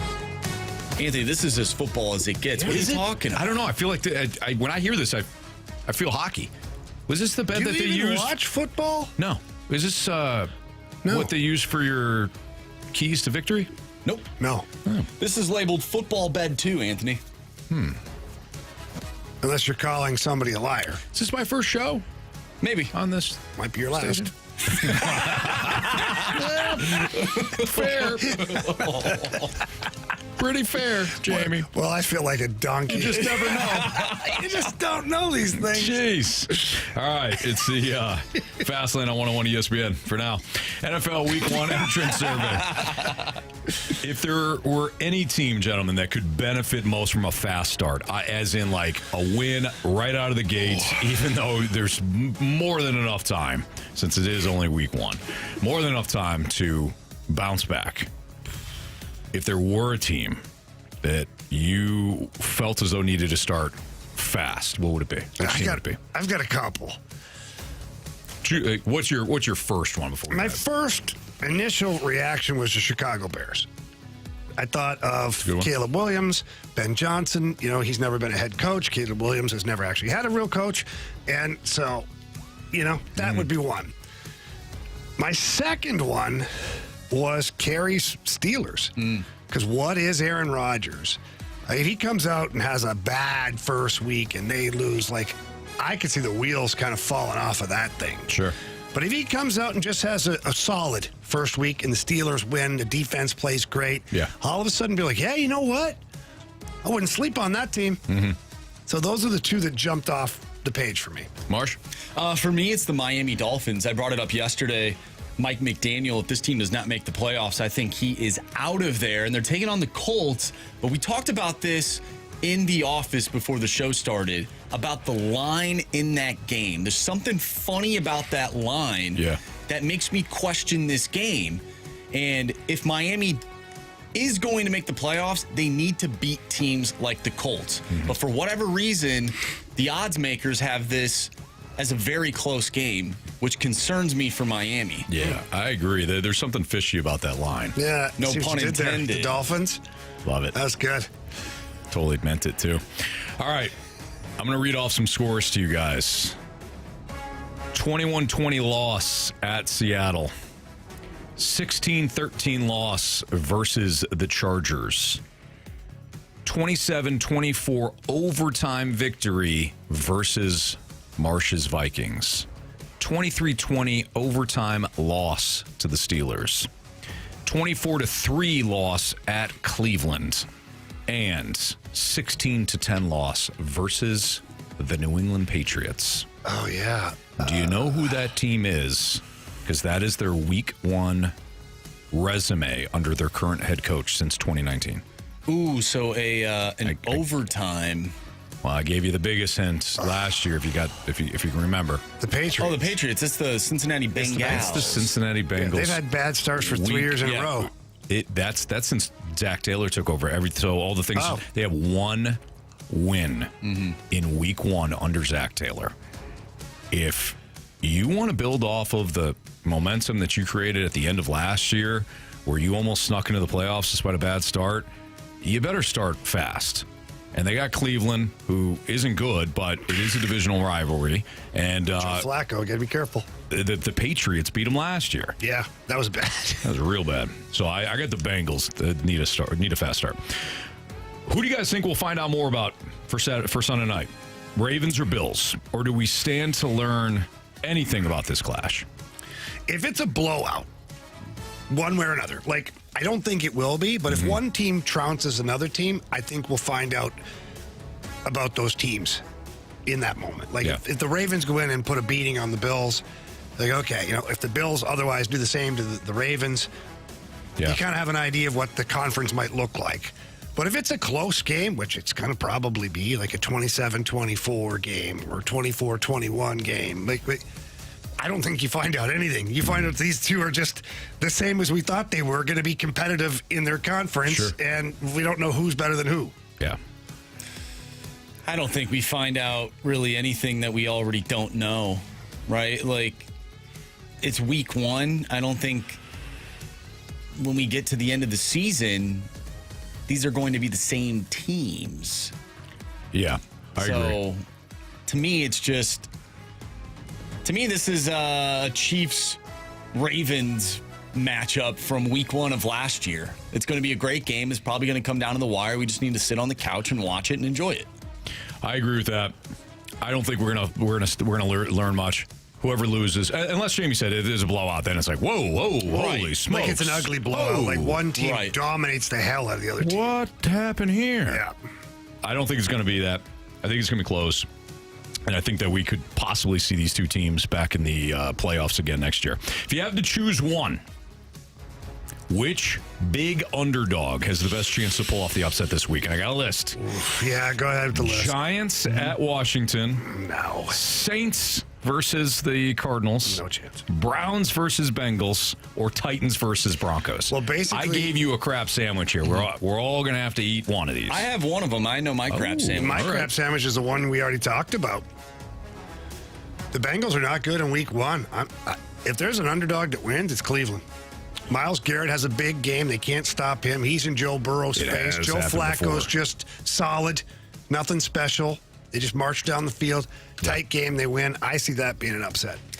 My pick falls in line with your prediction of a certain team not making the playoffs. And a game like week one could be a reason why they end up missing. And that is the Giants maybe defeating the Washington Commanders. And all of a sudden we come back on Monday and we're like, whoa, like that can't happen. Right.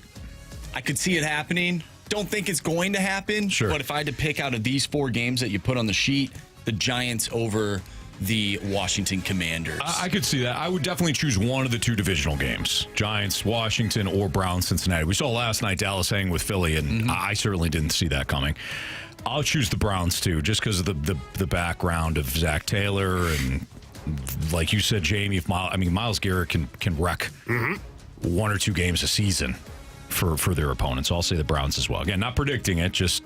if we had to choose one. All right, finally, which team most intrigues you heading into week one?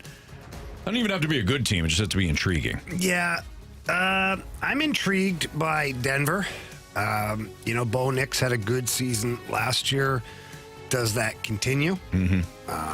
And did Sean Payton expand the playbook or not based upon Bo Nix? And does he have some more things? Does he have more firepower? So I'm intrigued by Denver. I want to find out if they're really the team that we saw last year. If Bo Nix is the player that we think we saw last year. That's the one for me. It's the Pittsburgh Steelers for me. Aaron Rodgers has been put in a place that is more competent than his last tenure or wherever the hell he was in New York. Or New Jersey, I guess. Technically Jersey. This is a competent organization compared to the Jets. How is Aaron Rodgers in the way that he operates? What is that going to look like throughout the year? It starts, obviously, week one against his former team. What does that look like? I'm very intrigued by Aaron Rodgers in Pittsburgh. And I'll kind of save my comments. We got to get to Jeremy Rutherford, but and we are going to talk about this a little bit more, this game more in depth, but Chiefs tonight. You got boat raced in the Super Bowl last year, and now you got a divisional game, neutral site, all that. How do they respond? I'm assuming well, but you never know. Jeremy Rutherford, a little Blues hockey talk next on 101 ESPN.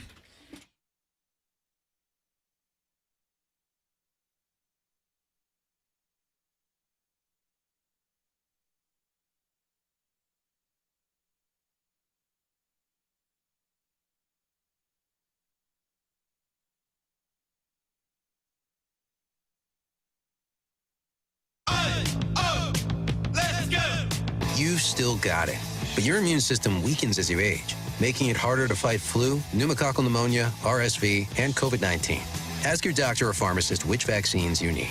Sponsored by Pfizer.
In the fast-paced world of digital marketing, making connections is a challenge for any business.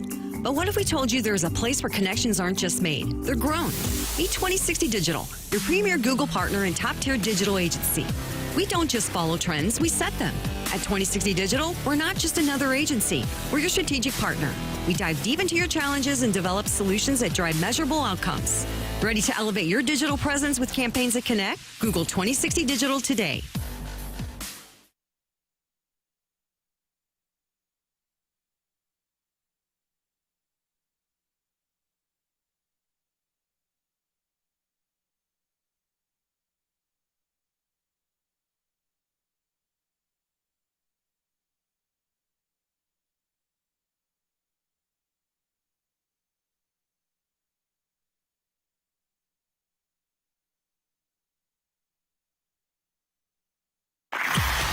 Time for the Rutherford Report with our Blues insider, Jeremy Rutherford, on 101 ESPN.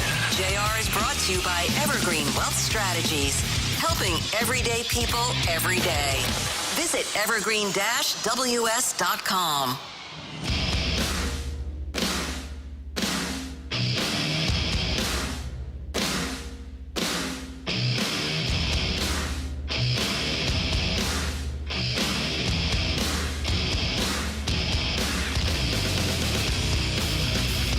It's Fast Lane on 101 ESPN with Andrew Marsh and Jamie Rivers. I'm Anthony Stalter. Let's head to the Callier and Thompson phone line. Our Blues insider with The Athletic is Jeremy Rutherford, who joins us right now. JR, a little trip for a hockey tournament? Is that what we're hearing? Yeah, down here in Nashville with my son's St. Louis Eagles team, and we played the Nashville Junior Predators. We're AA. We played the AAA team this morning and tied them 4-4. Nice. The team had Jonathan Marchessault's son on the other team, and so we did pretty well. And now we get another one coming up here at 5 o'clock. And I want to tell you guys, when you are in Nashville and you're getting ready to do a radio hit at 3:45, it is not a wise idea to eat some Nashville hot chicken right before you go on the air. Oh, yeah, okay, sure. Although yeah. it is delicious, it's problematic. For sure. Yeah. It's I need a tasty. fire hose here for my mouth. Yeah. JR, if the boys win at 5 o'clock, we taking the whole team to Aldine's tonight? Yeah. Just send that Rivers credit card down here, and we'll run them over to Jason's place later. There's an IOU, JR. You might want to hang on to that one. That's a good one. Yeah, but James, it really is different down here, right? Like 10, 15 years ago, you come down here and there's greasy spoons, there's some hole-in-the-wall bars, but now it's just country bar after country bar in terms of after the artist. And, gosh, you can't get out of here with a drink less than $20. Well, dude, I know. I remember I was telling the story to the guys I think last year, and I said when Nashville first came in the league, you go down and like Tootsie's was like the big spot to be. It's still a historic spot, but that was the big bar, and you could get, go from bar to bar, and you get a $3 beer, like no big deal. And we were at, I won't say the establishment, but I ordered a bucket of beers, like 6 beers, and it was like $58. I was like, okay, times have changed here in good old Nash Vegas. It sure has. And just one more quick one. I'll never forget, Chaser bought a round of beers, and I grabbed my Bud Light bottle, and I went to sip it, and all of a sudden my lips were completely numb, and Chaser hit it with the lip balm, and I couldn't feel anything for about 2 hours there. So leave it to Chaser. Not great. Lesson learned. How you guys doing? I missed you guys. How you doing? Yeah, we're doing good, JR. buddy. It was nice to see you down at the Afton Ballparks a couple of months ago there. I hope that your son's season wound up going pretty well.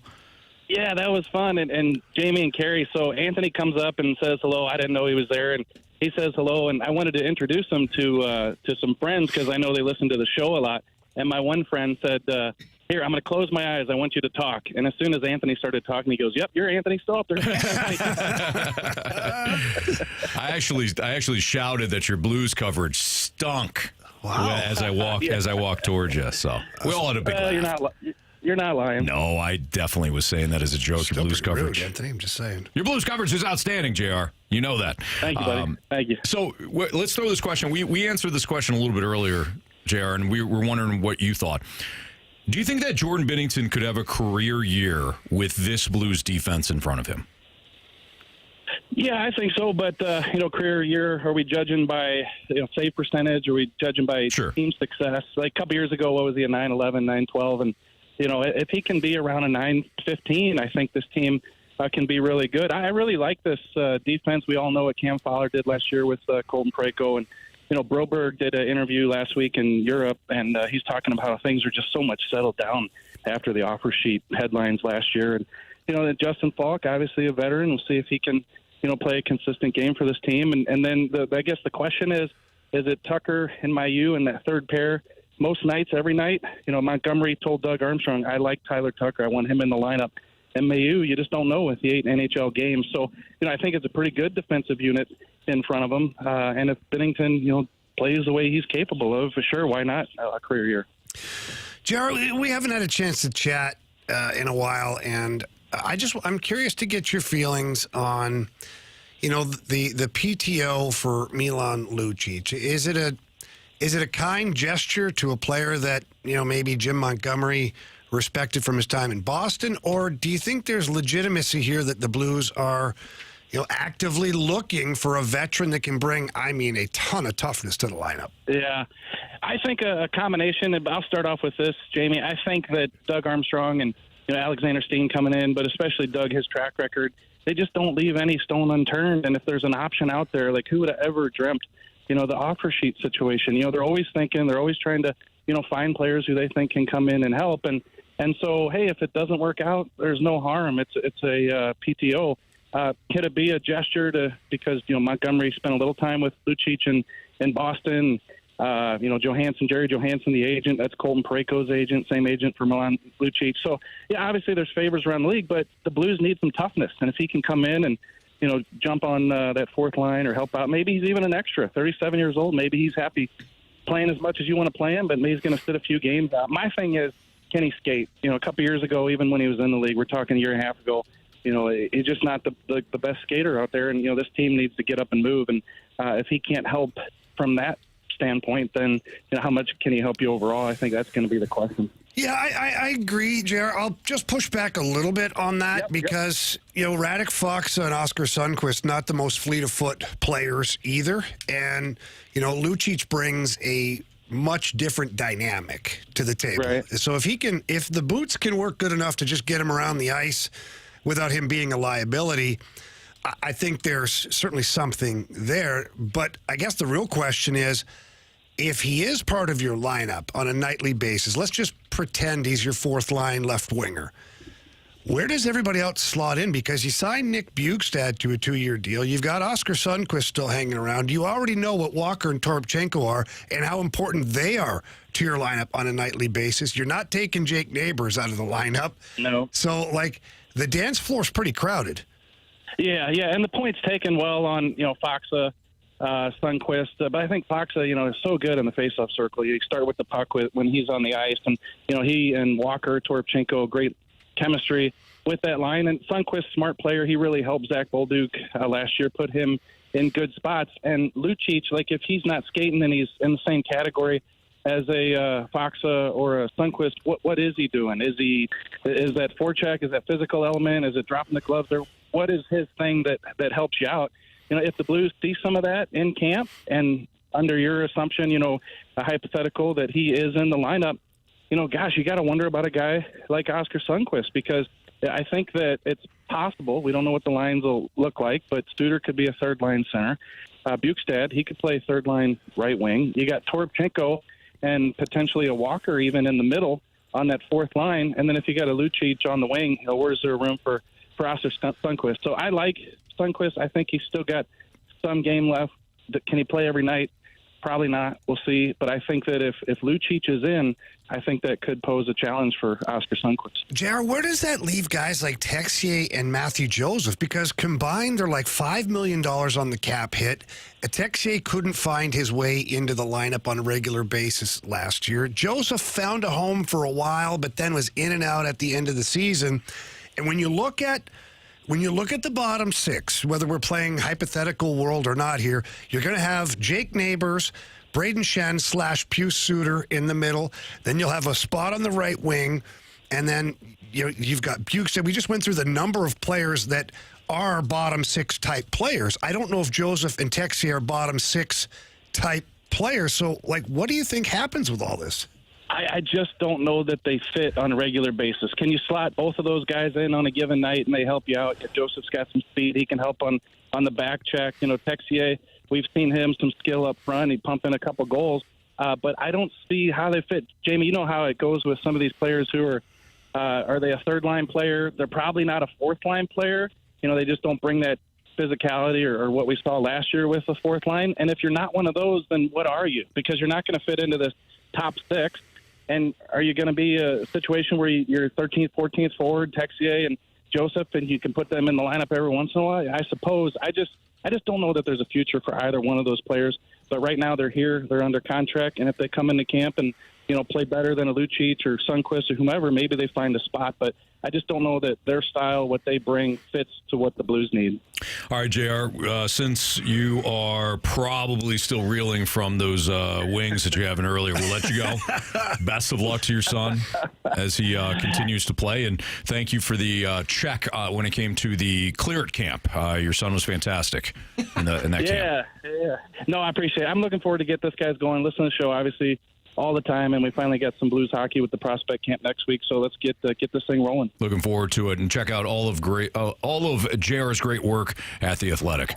JR, Monday we got a piece. We're projecting the Blues 2028-29 lineup. Oh, wow, there we go. Son of a bee. Look 3 years out. See guys like Carbonneau in there, Dvorsky, some other guys. So we took a stab at the lineup for 3 years from now. Excellent. All right, that had to be a fun project. We're looking forward to that, JR.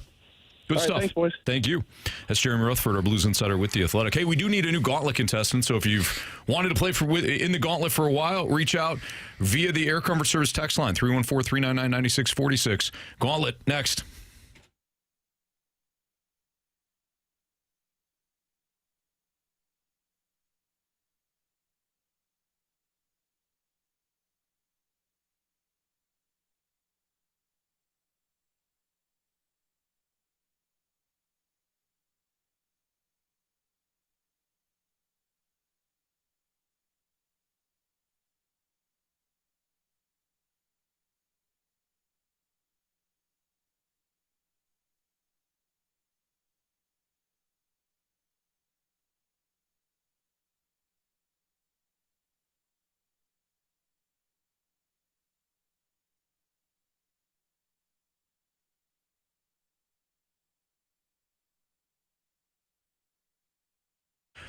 I can't wait for tonight's Chiefs-Chargers matchup, especially when it comes to playing Underdog Fantasy. Underdog is a hell of a lot of fun. If you haven't played it yet, you can play right here in Missouri. So tonight we got the Friday night lights in Brazil between Kansas City and L.A. And when it comes to some of these plays tonight, I think that Patrick Mahomes and the Chiefs offense, they're going to come out ready to rock. Now, these have been low-scoring games in the past, so keep that in mind. But when it comes to Mahomes, I like him higher than 1.5 passing touchdowns. I could see Travis Kelce getting involved early. We know that he's going to have a fair amount of reception, so I like Kelce to go higher than 5.5 receptions. And given the conservative nature of Jim Harbaugh and the Chargers, I'll take Justin Herbert lower than 236.5 passing yards. But how you want to play Underdog tonight and over the weekend, that's completely up to you. You could do what I did, choose a couple players that you like or don't like, go higher or lower on their stats, rushing, receiving, touchdowns. If you get your entries right, you can win up to 5,000 times your cash, and you can play for as little as $1 at Underdog. So download that Underdog app today and sign up with my promo code. Just remember my first name. Just type in Anthony, and then you're going to score $50 in bonus funds when you play your first $5. Again, that promo code is Anthony. Millions of fans have already won billions making plays on Underdog. Will you be next? Underdog. Make plays, win money. Must be 18 or older and present in Missouri. Terms apply. See assets.underdogfantasy.com/web/play and get terms _DFS_.html for details. Concerned with your play, call 1-800-GAMBLER or visit www.ncbgambling.org.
Warriors. 4 categories, 1 challenger. Can you survive the Gauntlet? Brought to you by Blue Note Roofing. Roofing, siding, and gutters. Visit BlueNoteRoofingSTL.com for a free inspection.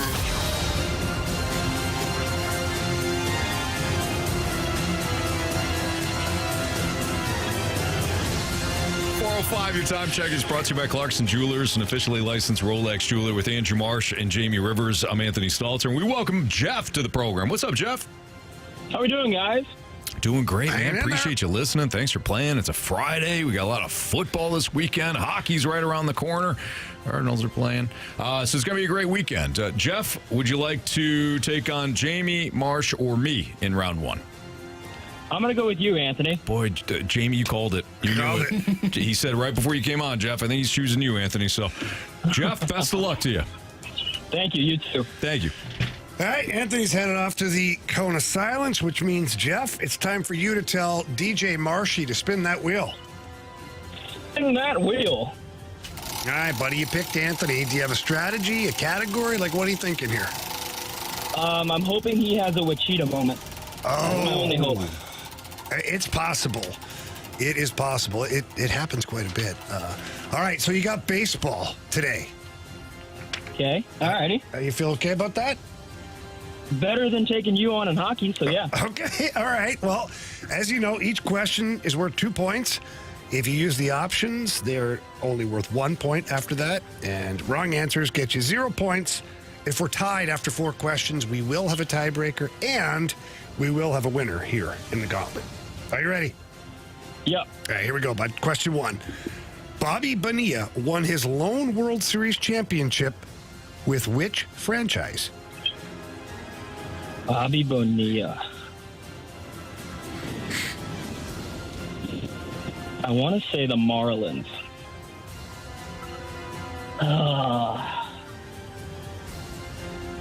Marlins, final answer. Question number 2. Where did Michael McGreevy pitch in college, earning 2 All-Big West Conference selections? McGreevy, you said? Michael McGreevy. He was West Coast, but I don't know where. Let me have the options. Options are Cal State Fullerton, UC Santa Barbara, or UC San Diego. I think it was Santa Barbara. We'll go with that. Final answer. All right. Question 3. Who leads the majors in walks with 113 of them through 136 games played?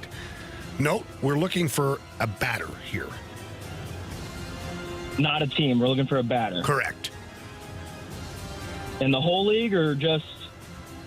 In the majors, yes, the whole league. The options. Is it Juan Soto, Kyle Schwarber, or Shohei Ohtani? Give me Soto. Final answer. Question number 4. George Hendrick was a key member of the World Series winning Cardinals team of 1982. Can you tell us his main position on the diamond? And that was in 82? Yes. He's an outfielder. Do you need the exact position? I don't know. Left field, final answer? Okay. All right, Jeff. Good job. Let's see. We get Anthony coming in here. We'll get him out of the Cone of Silence. How do you feel? A little nervous, actually. I'm going to the game tonight, whether I want to or not. But, $5 beers, that sounds cool. Yeah, and good seats still available, Jeff, too. Think positive, okay? Better. But, yeah. Well. All right, Anthony's back. He's plugging his ears in. Anthony, how's it going to silence? You and Grant? Well, so Grant had the door closed. Grant's filling in for. It's because he's tired of people bugging him. Yeah, I don't blame him. That's not to bother Mike Ryder when he's got that door closed. He has become overwhelmed and hates his life and all that stuff. So you just appreciate and respect the fact that he needs some privacy. So that's where Grant was. So I just kind of hung around in the hallway. Yeah. Just were loitering, were you? He did open the door. He goes, "Oh, sorry, I didn't mean to shut you out there." And I said, "Well, I don't appreciate you shutting me out of your life either, Grant, but wow, that's fine." Yeah. Oh, things got weird there for a second. All right, Anthony, your category is baseball. Oh, I like baseball. Better pack a lunch. Okay. Question 1. Bobby Bonilla won his lone World Series championship with which franchise? Bobby Bonilla. Mm-hmm. Well, he was a Pirate. but not in the days where the Pirates were winning titles. Close, very good. They made it to the NLCS. He was a Met, but the Mets, no, not when he was there. He was a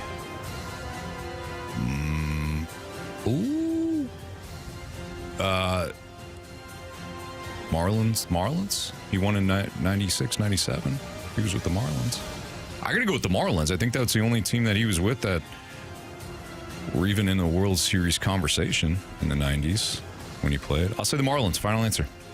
Question number 2. Where did Michael McGreevy pitch in college, earning 2 All-Big West Conference selections? UC Santa Barbara. Final answer. Question 3. Who leads the majors in walks with 113 of them through 136 games played? Now we're looking for a player, a batter. Okay. Not a team. Got it. All right. Or a pitcher that has been awful. Correct. Well, you know what? I'll just take the options. Is it Juan Soto? Maybe. Kyle Schwarber? Maybe. Or Shohei Ohtani? 3 good options. So, what would you say? Soto, Shohei, and Schwarber? Correct. I mean, all of them draw a lot of walks. Man.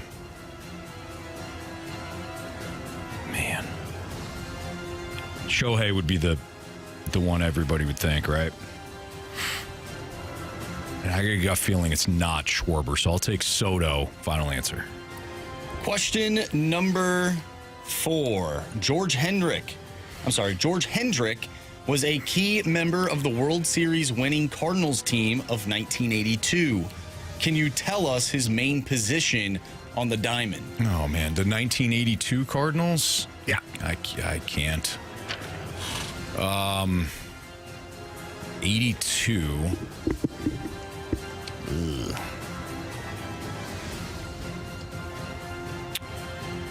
Some diehard Cardinals fans are screaming at me right now. I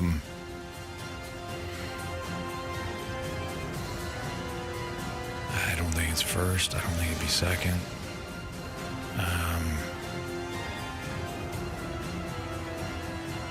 Third base. Final answer. Okay. Let's go over this. Question 1. Bobby Bonilla won his lone World Series championship with which franchise? Jeff, you said the Marlins. Anthony, you said the Marlins. Answer is... It is the Florida Marlins. Nice. Yeah, neither of you used the options. Good job, Jeff. So Thank you. You too. we are 2-2 after 1. Let's go to question 3. Who leads the majors in walks with 113 of them through 136 games played? We needed the player or the batter on this one. Jeff took the options, said Juan Soto. Anthony took the options, said Juan Soto. Answer is... It is Juan Soto. It is. We are all tied up 3-3. Question 2. Where did Michael McGreevy pitch in college, earning 2 All-Big West Conference selections? Jeff, you said UC Santa Barbara. Anthony, you also said UC Santa Barbara. Answer is... It is UC Santa Barbara.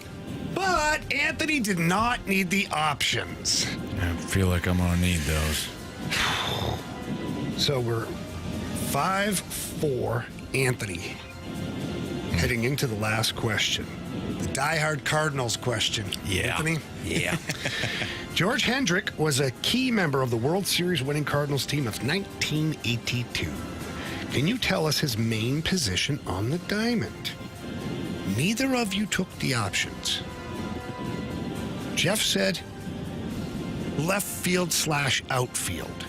Oh, so he just covered them all there. Well, he said outfield. Yeah. And he said, can I just say outfield? We didn't really answer, so he said, well, left field, outfield. Okay, we get it, Jeff. Anthony, you said third base. Yeah. So here's how it's going to work. Obviously, if it's third base, Anthony will win today. If it's the outfield, Jeff will squeak out a victory today. If it's any other position, Anthony wins. I'm so nervous. Jeff. You have chosen wisely. Oh, it is the outfield. The outfield. All of it. Boy, I just wish I would have said outfield now. Jeff, congratulations, man. You squeaked one out 6-5 over Anthony today. Nice job, Jeff. I want to thank my mother for beating in my head that 82 team. Well, I'm glad. I just couldn't remember if he was left field or right field. I just knew he played in the outfield. Well, on our page, whoever did the question put just outfield. He played a few different. I think he played center and right field. Okay. Well. Wow. Nice job, Jeff. You get to go into the weekend. I'm sorry your mom beat you, but I am glad you got a... Times were different back then. Yeah, that's true. Times were different. Yeah. Oh, man. Jeff, nice job. You'll be back on Monday. Congrats. Thank you. I'm going to go be a bad person all weekend and take care of Marshy. There you go. Nice. Whoa. Nice. Way to go, Jeff. Congrats. Thanks, guys. Appreciate it. Take care. Buddy. Good job, Jeff. Have a good one. You too.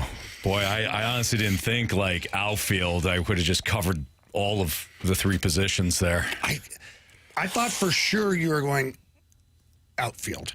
I was thinking like first base, Jack Clark, second base, Tom Herr, but I might have been off, and I knew he wasn't a catcher or shortstop. No. And the other thing that threw me off was Marsh saying diamond. He said on the diamond. Oh, so you thought so literally. I just thought, yeah. Way to go, Marshy. Well, it's not my fault, guys, because one, Anthony Stalter did bring up yesterday that it's been a while since we've lost. Lost. You did. But I said it in a way. Yeah, and then I guess it's my fault. Well, Marshy pulled up the stats and went right to it. It's not your fault. It's mine. I lost. It's a stats and facts show. You know what, guys? Let's just. I'm going to blame both of you. Way to take accountability. Oh, man. All right. It's a fast lane on 101 ESPN. So I'm going to head to the Cone of Silence when we talk about, or not the Cone of Silence, excuse me. Tough to talk. Well, I guess maybe I could. Yeah, I could go in there. Lets you in. Yeah, be careful. Yeah, if Grant just let me in, then I would have been fine. Threw off your whole routine. I'm going to go to the penalty box to discuss the which Week 1 storyline is most intriguing. I'm so flustered right now. I'm so flustered. Wichita. It's which. I know. But I just added the Wichita. It's like a tagline now. Which Week 1 storyline is most intriguing? That's next on 101 ESPN.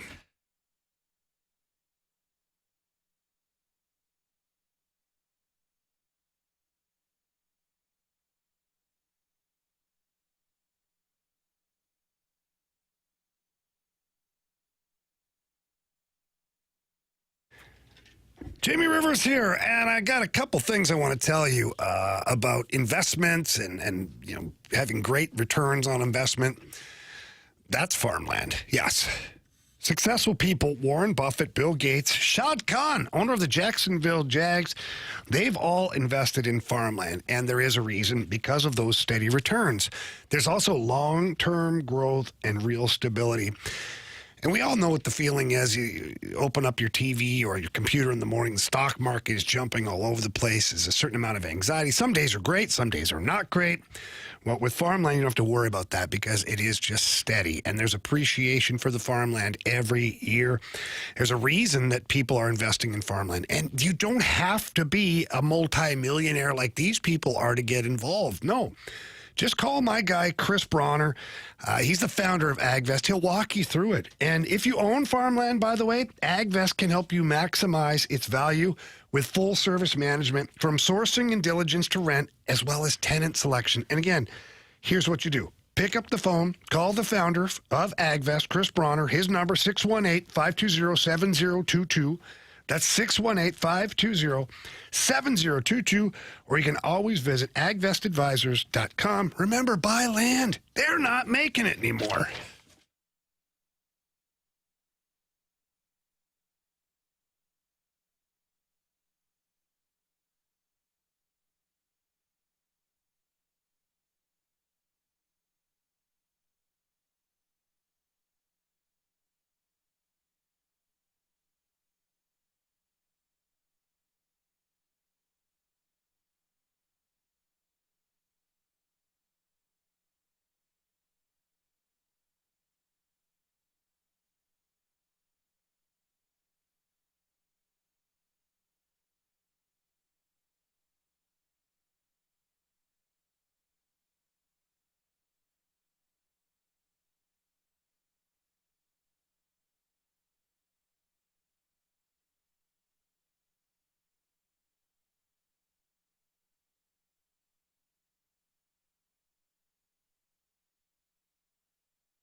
Of course, it'd be me in the penalty box for the first time in a long time.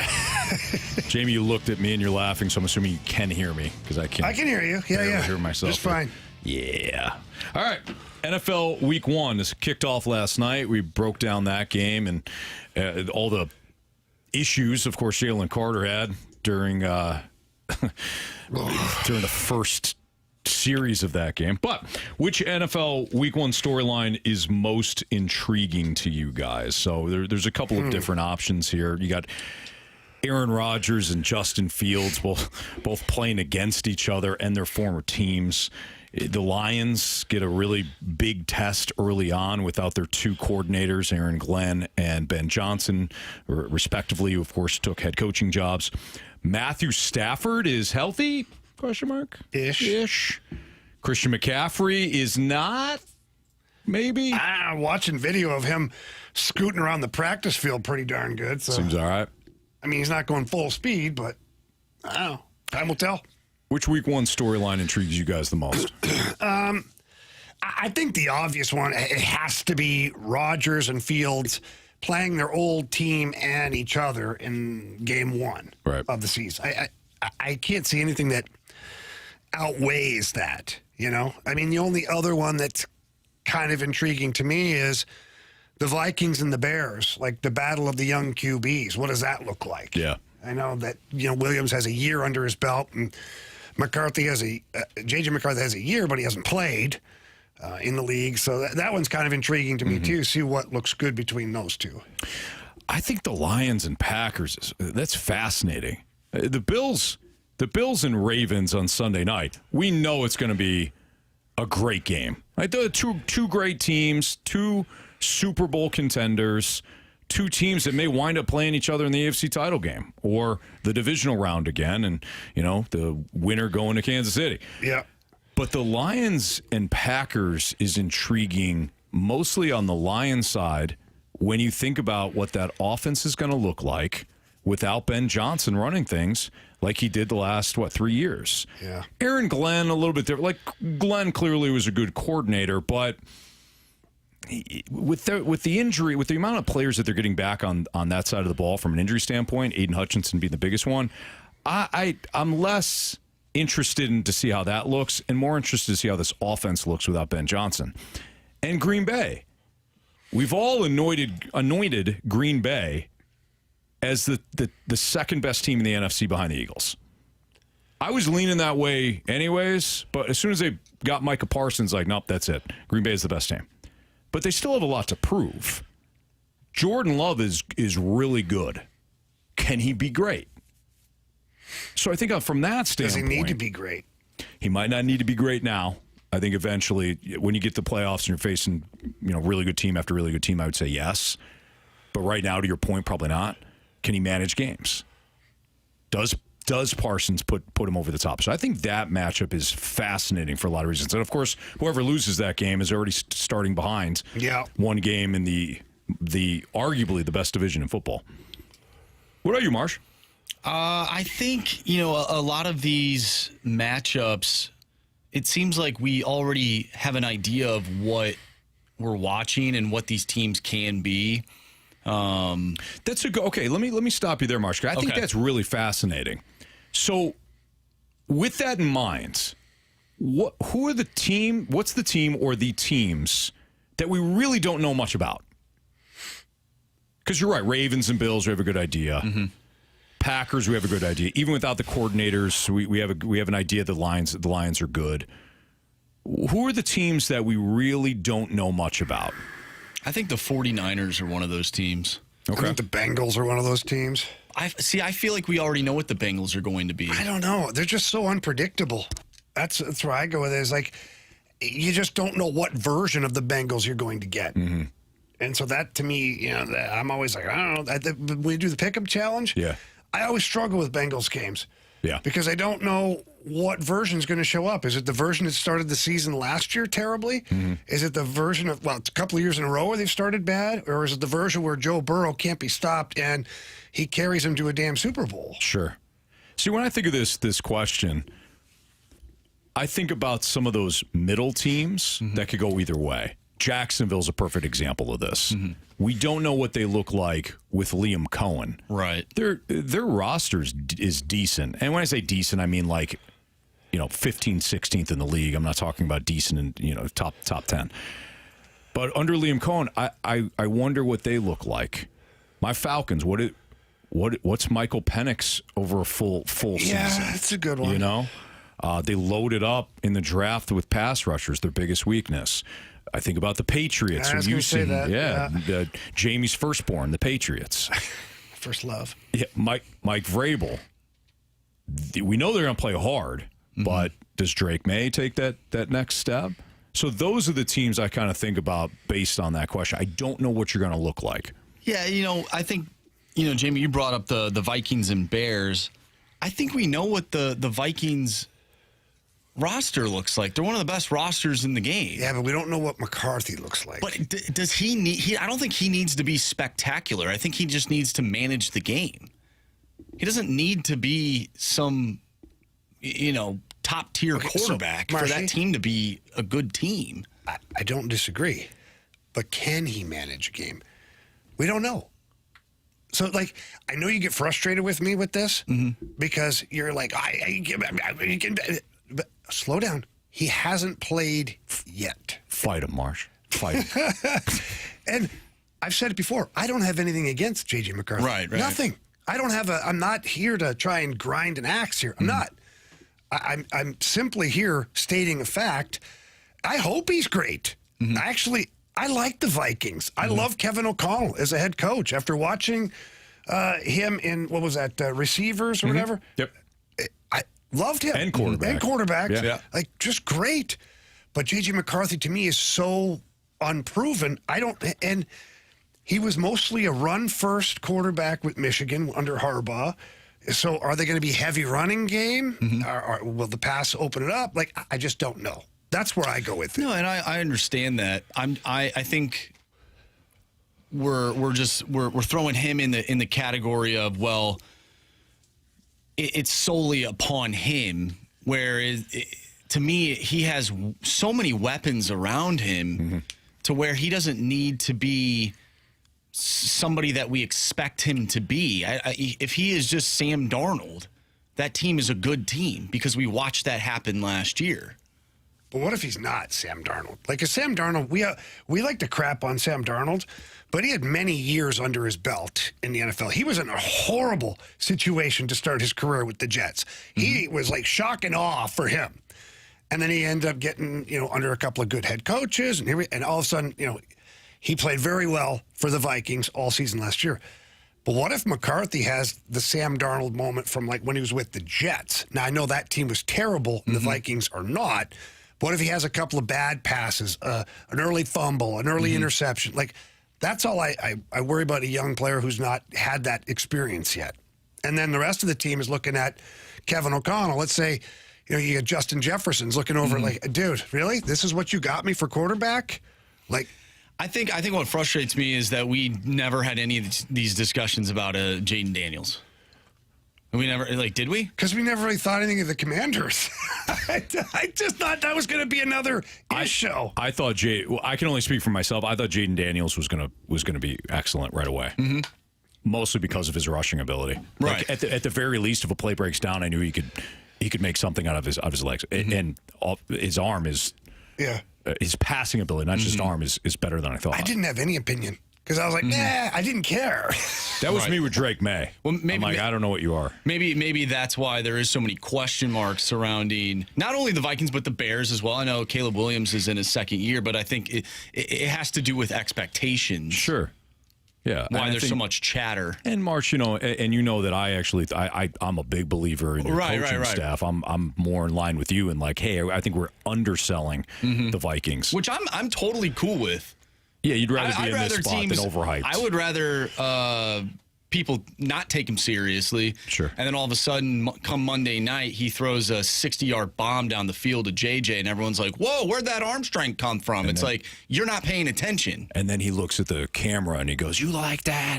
Well, we don't need that. Oh, no. We don't need that. Don't you put that juju on him? No.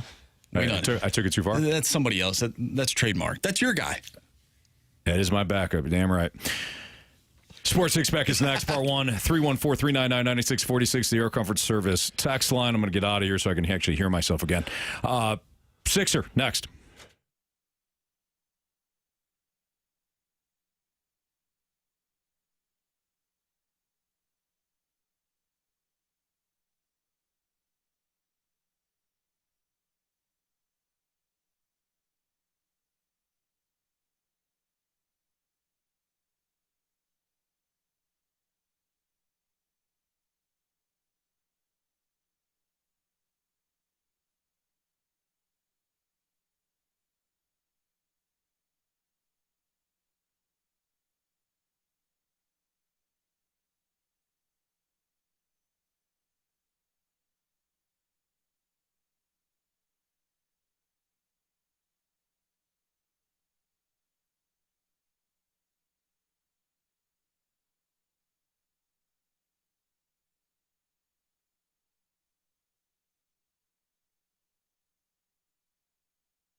ESPN Sports Center.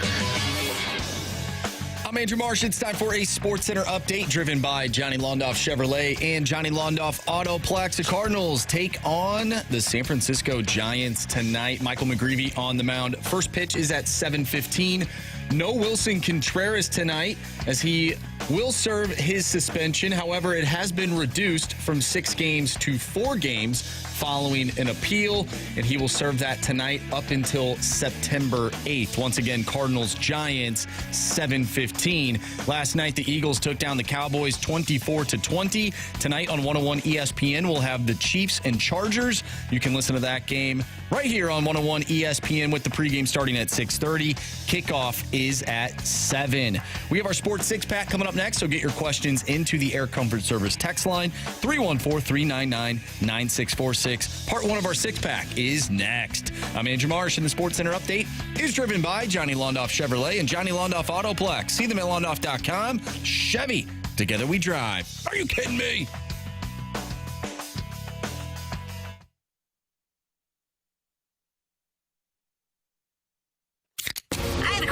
It's time for the Fast Lane to answer your sports questions. I want to ask you a bunch of questions, and I want to have them answered immediately. Asking me all these weird questions. Answer the question. Answer the question. Answer me! The Sports Six-Pack is now. Part 1 of the Sports Six-Pack is right now. It's Fastlane on 101 ESPN. If you have a question for us, you can always text into the Air Comfort Service text line at 314-399-9646. We do 2 parts of the Sports Six-Pack. So, Marsh, without further ado, go for it. Question number 1. You can also send text messages or questions to the Snake Pit, which that is where our first question comes from. Anthony, if you would like to read it. Yeah, so G-Dog asks a very good question. Can you please explain what the spy is in football? You may have heard either us talk about it earlier today, or maybe you're listening to other national outlets and they've discussed it. Specifically, the Cowboys should have spied Jalen Hurts last night before he ran and picked up a first down to ice the game. So, G-Dog, the spy in football is simply a dedicated defender that his only job is to spy the quarterback, watch the quarterback so that the quarterback can't run, get outside the pocket, and pick up a first down like Hurts did, or pick up big yards on the ground. It's typically a linebacker, but it doesn't have to be. If a defensive end is athletic enough and fast enough within a short period of yards there to spy the quarterback, you can. But typically you want that defender to be in the middle of the field. A safety could spy as well, but it is basically the defense or the defensive coordinator ensuring that a dedicated defender has the quarterback. So that the quarterback can't get greasy, and when all eyeballs are looking at receivers or other areas, just run. Right. Because there's nobody actually watching, per se, the quarterback. And it can be viewed one of 2 ways.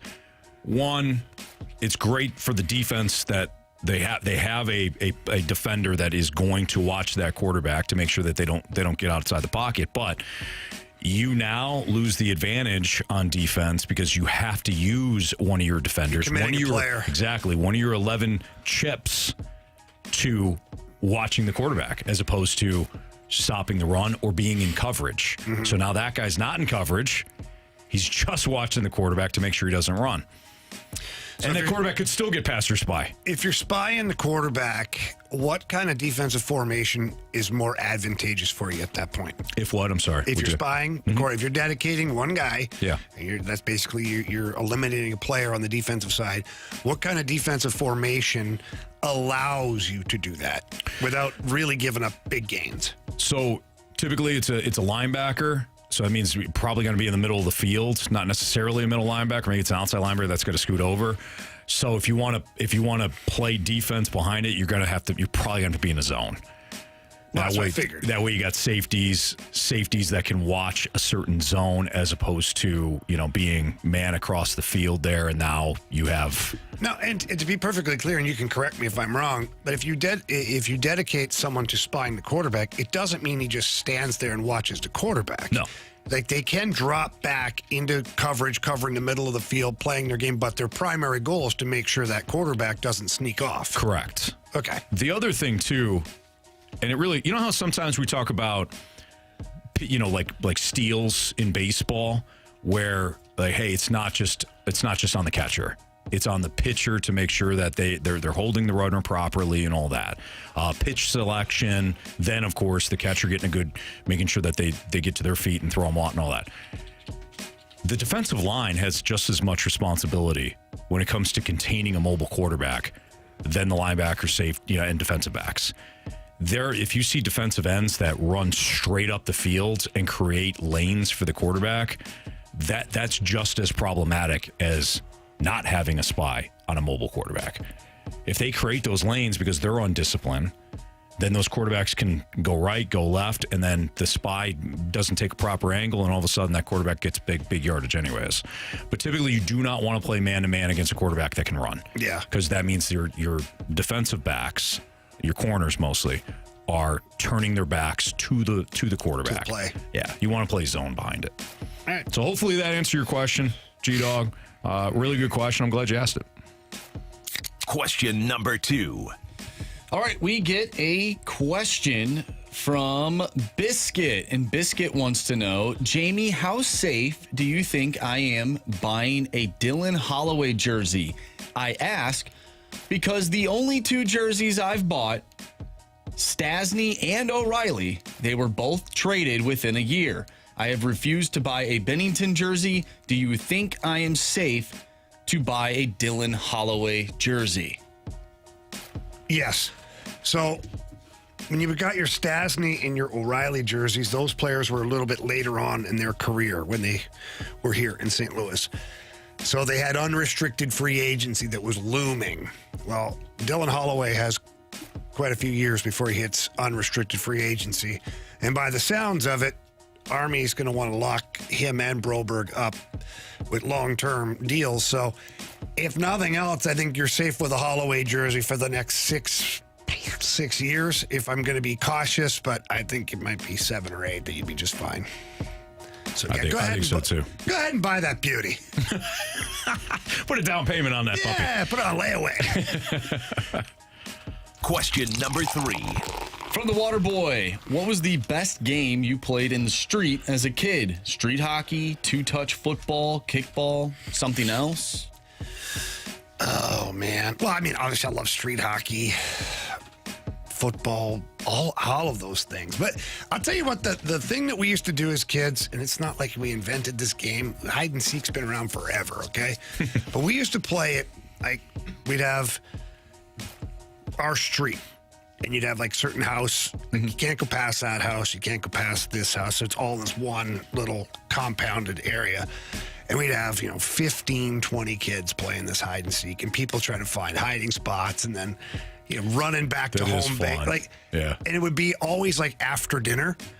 So it wasn't like in the light of day, so it'd be kind of like getting a little dark. So are you seeing the kid or not? And then by the time you like walk over, now they're throwing a full sprint, like headed back. Like, those were good times. They were, those were good times. Yeah, playing hide and seek in the dark with the neighborhood. Yeah. Like the sports, of course. Like that's going to be an obvious answer for us. Yeah, I love playing street hockey. Well, no guff. Right. Yeah, I love playing football. No guff. Come on. Kickball was awesome. By the way, kickball was good. Yeah. That's a good call, Jamie. So when I was real young, we used to do the same thing where you play at night and flashlight tag and all that. Yeah. That was a lot of fun. Of course, you get older, then all you do is play sports. But so I was an only child, and Jamie, you and I have had these discussions. Now you had Sean, but when Sean wasn't around, I know that you used to throw a tennis ball or a baseball up against the wall and have it bounce. Well, it had to be a tennis ball. Lacrosse ball. There you go. Okay, so that you thing would come back with some heat on it. So you used a lacrosse ball. I was using a tennis ball, but my parents had like brick. Yep. Right over the garage area, just this small right around the garage. And I used to play the whole damn game. I would pitch it. Ball hits, comes back. I've got to field it properly. I've got to fire it back off the brick, and then catch. It's got to come back, and I got to catch it as a first baseman. To catch. Oh yeah, totally. I used to have a whole game that when I was a little kid, and if it hit, and this is where it really got me. You talked about this too. If it hit a certain spot in the brick, the ball would actually really carry. It would carry. It wouldn't head straight down. It would go up over top, and then of course I had to be an outfielder and catch it. Oh yeah, but I couldn't let it go past the driveway, or else it's a home run. So I did a similar.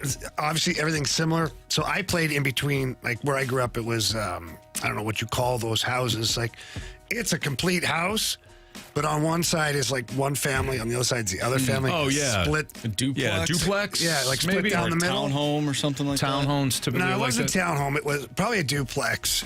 Maybe. I know exactly what you're talking about, even if we don't have the right. The whole house is a big house, yeah. But there's a wall straight down the middle of the house that create two houses out of it. Yeah, condos are like that too. Yeah. We Kristen and I, our first place we ever bought was a condo, and it was exactly like that. It was a town. It was called a condo. So we would have like those houses. So we shared a driveway with the people that were on the other side of us. And so you're kind of in between these two brick walls. And so I do the same game as you. You throw the pitch, get back, ground it, throw it over to first. And if one carried, I was like, okay. So then I would take the lacrosse ball, bounce it off the driveway first, off the house, and have it be like a high fly ball. And I'd be like running up, like Ozuna style, off the other house, like trying to catch this friggin' home run ball. Yep. And I'd get so into it. Like if I made the catch, like I'd be like, yeah, like celebrate, like wow. And if I missed it, I'd like be pissed that I missed the ball. Oh, totally. Yeah. Anybody watching's like that kid's insane. Hey, what is going on? Yeah, but I feel bad for his parents. In all honesty, like it was so good for hand-eye coordination. Oh man. Like everybody knows, and not the strongest arm, at least from a college standpoint. But I was a good fielder, and I think it was just that repetition over and over. But I didn't know. It wasn't like I was practicing. I had the whole game in my head. Fun, man. The other thing I used to do too when I was real young was we had a ranch house. In my childhood house was a ranch house, so you had the big slope down the roof in the backyard. Yes. I used to stand. I think I've told you this. I stood on one side of the backyard and would throw the football up on the roof. My poor parents must have boom, all day. Yeah. But then I would have to run. I would get under kind of the area where I couldn't see where the ball was going, and then I had to figure out where it was and to adjust. Yeah, I'd adjust and either same crap. Yeah, make it an interception or a touchdown depending on how my body was positioned. When I was little, learning how to play baseball, I would do that with the baseball. And our house was a 2-story, and I'd throw it like underhand up onto the roof, and then I'd learn how to get under the ball and catch like a pop fly, and like the timing of it all. And I'm sure my parents are going crazy too, because I had the lacrosse ball, and I'm telling you, I'm hammering it off the side of the house. Oh, sure. So that was like a thump all day. Thump. I was like, why is the TV so loud, Dad? No reason, son. Yeah. My parents never complained. God bless them. They never complained about it. The only time they complained is when I remember one time I was firing it came back, and I did not have I wasn't winning a Gold Glove that day, and I misplayed the lacrosse ball and it went right through the neighbor's window, their basement window. Oh man, that was a tough one. Not great. I was like, can't really run. They know I'm out here every day playing this. I got to wear this right now. Yeah. So I was like, I just broke your window. I'm so sorry. They were great. They're like, oh, okay, well, that happens. You know, came over, talked to my dad. And that's awesome. We got it fixed. Figured it out. But yeah. Sure. All right. Marsh, if you got yours, I'd love to hear that. It's at some point, maybe in part 2 of the Sports Six Pack, which is next on 101 ESPN.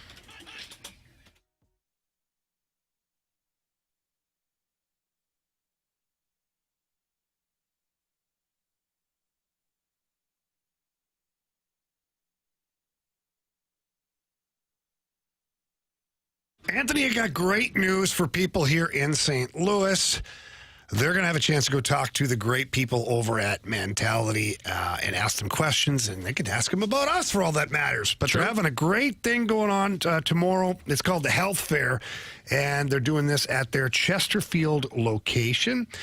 It starts at 9 a.m., ends at 2 p.m. What they're offering here is free labs, which is amazing, free in-body scans, and, of course, free health consultation. And we talk all the time about how awesome they are to deal with. It's an amazing offer and an amazing event that you and your significant other can go and check it out and ask questions and just make sure that you're doing the right things to be healthy. And if not, maybe they've got some advice, maybe get you on the program like Anthony and I. Yeah, absolutely. We can't stress this enough. Do this for yourself. If you've been run down, if you're feeling run down, if you're tired all the time, you're gaining weight, you're snapping at people constantly, but you don't want to be that way. And you just don't know what the answers are. Head down to Mentality, especially tomorrow. They got like ticket giveaways that they're doing. They got a bunch of fun things going on. But the bottom line is, you get all your scans and your the full scope of things, what's going on. Because if you are low in testosterone, they'll help. Because for Jamie and I, we were low in testosterone. You might think, wow, you know what, man, it's embarrassing. It's natural as we get older as guys. But what's more embarrassing is you not doing something about it. So head down to the Chesterfield location of Mentality. You can also check them out online, mentalityhealth.com/radio. And when you do head down there, tell them Jamie and Anthony sent you. But get your life back in order in a way that is going to really make a difference. Mentality.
It's time for the Fast Lane to answer your sports questions. I want to ask you a bunch of questions, and I want to have them answered immediately. Asking me all these weird questions. Answer the question. Answer the question. Answer me! The Sports Six-Pack is now.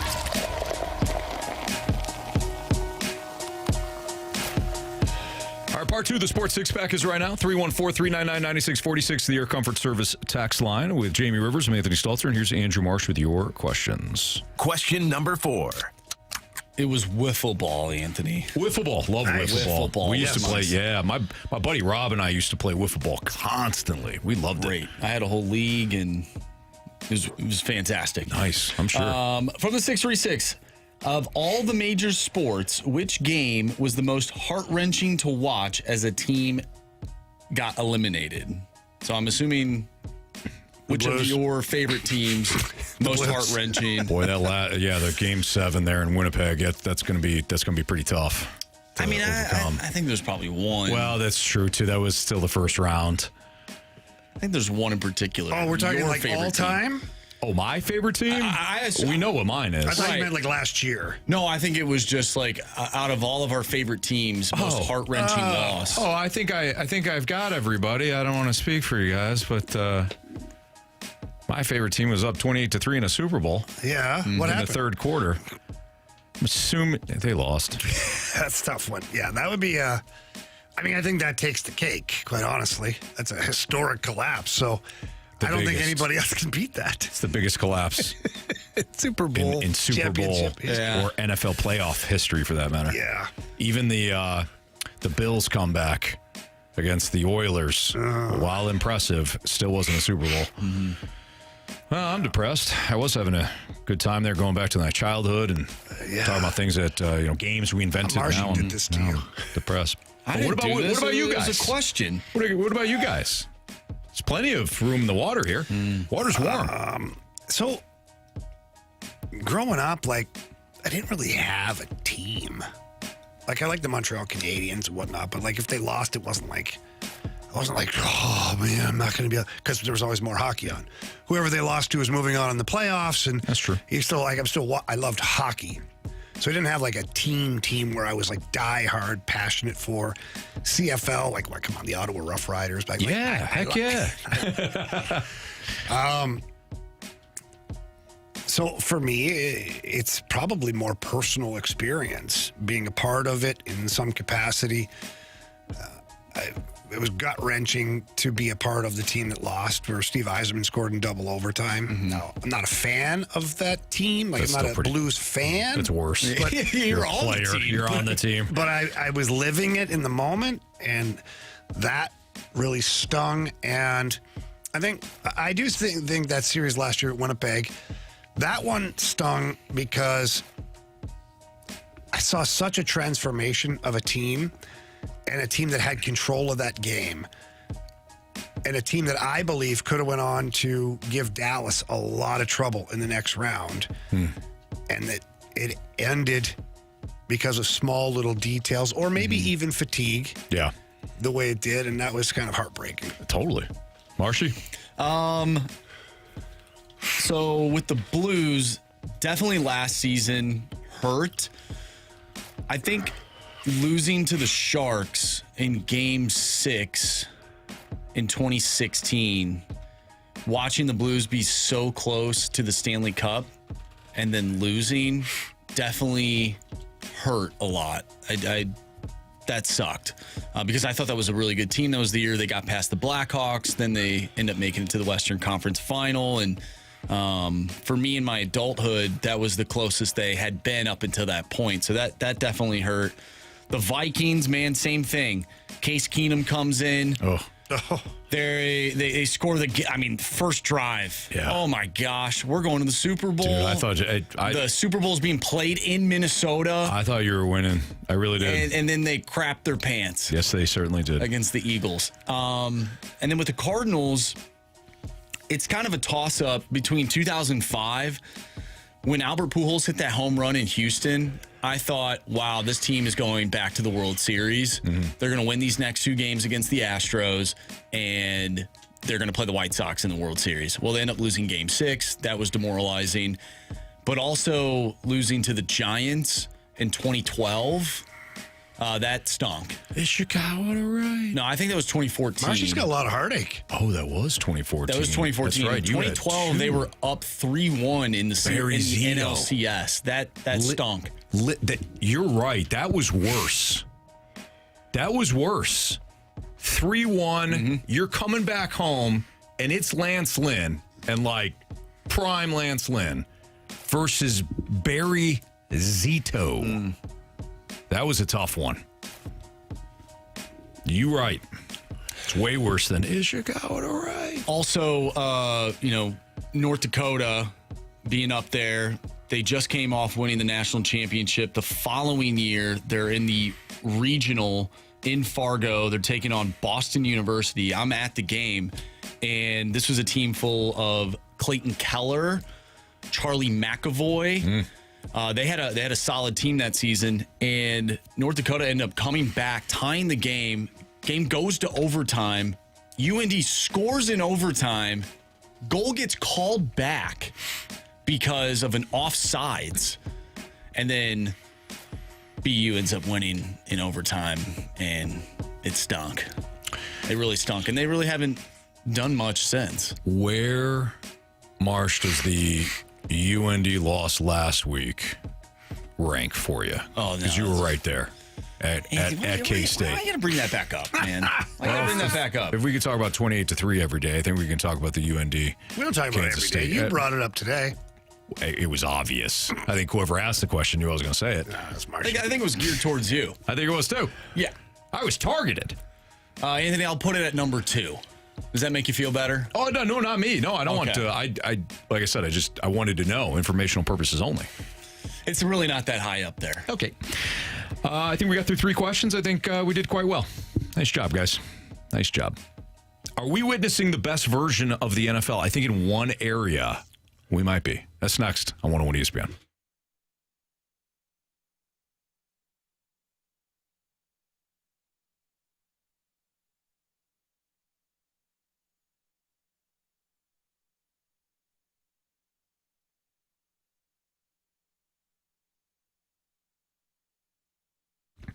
Yeah, I'll be honest. Water in the basement, kind of stressful when you're a homeowner. There's no doubt about it. Been through it. Family dealt with it until Mosby Building Arts stepped in. They didn't just patch it. They solved it.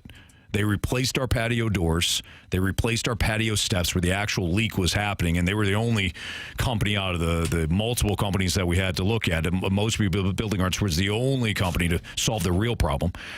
But they didn't just patch it. They solved it. They ensured that the problem was gone for good.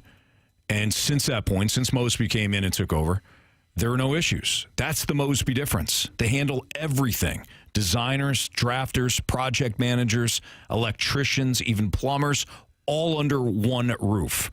So then that way, there's no confusion, there's no delays, just seamless teamwork that respects your time and your home. That's the Mosby way. That's the Mosby difference. So if you want a remodel done right the first time, call Mosby Building Arts, the right remodeling company, at 314-909-1800, or you can visit callmosby.com. Tell me Anthony Stalter sent you.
dare, Jamie. Don't you dare. It's a fact. 5:07, your time check is brought to you by Clarkson Jewelers, an officially licensed Rolex jeweler. Go ahead, say it. Say what you're going to say, Jamie. Carey Price of the Montreal Canadiens has been traded to the San Jose Sharks. Okay. Along with a 5th-round pick. Yeah. All right. Sharks, solid between the pipes now this year. Or just picked up cap so the Montreal Canadiens could maybe go make another move. San Jose Sharks now doing things the Phoenix Coyotes used to do. Boy, that Nicoletti, Carey Price combo. Yeah. Never know. Never know. Mm-hmm. Okay. Go Sharks. Are we witnessing the best version of the NFL? I think in one area we are. I think at the very least we have seen the floor raised when it comes to quarterback play. I think we've seen the floor raised when it comes to offensive play callers. We had, of course, Brady and Manning and Rodgers and Big Ben. We had some good quarterback play. Drew Brees, great quarterback play in that, early 2000s, mid 2000s. But the drop off from even quarterback number 8, whoever that may have been at the time, quarterback number 8 to quarterback 32, Jamie, the drop off was so bad that it was hard to watch at times. When you guys look, tell me if I'm crazy. Well, I am crazy, but yeah, for this take. Okay.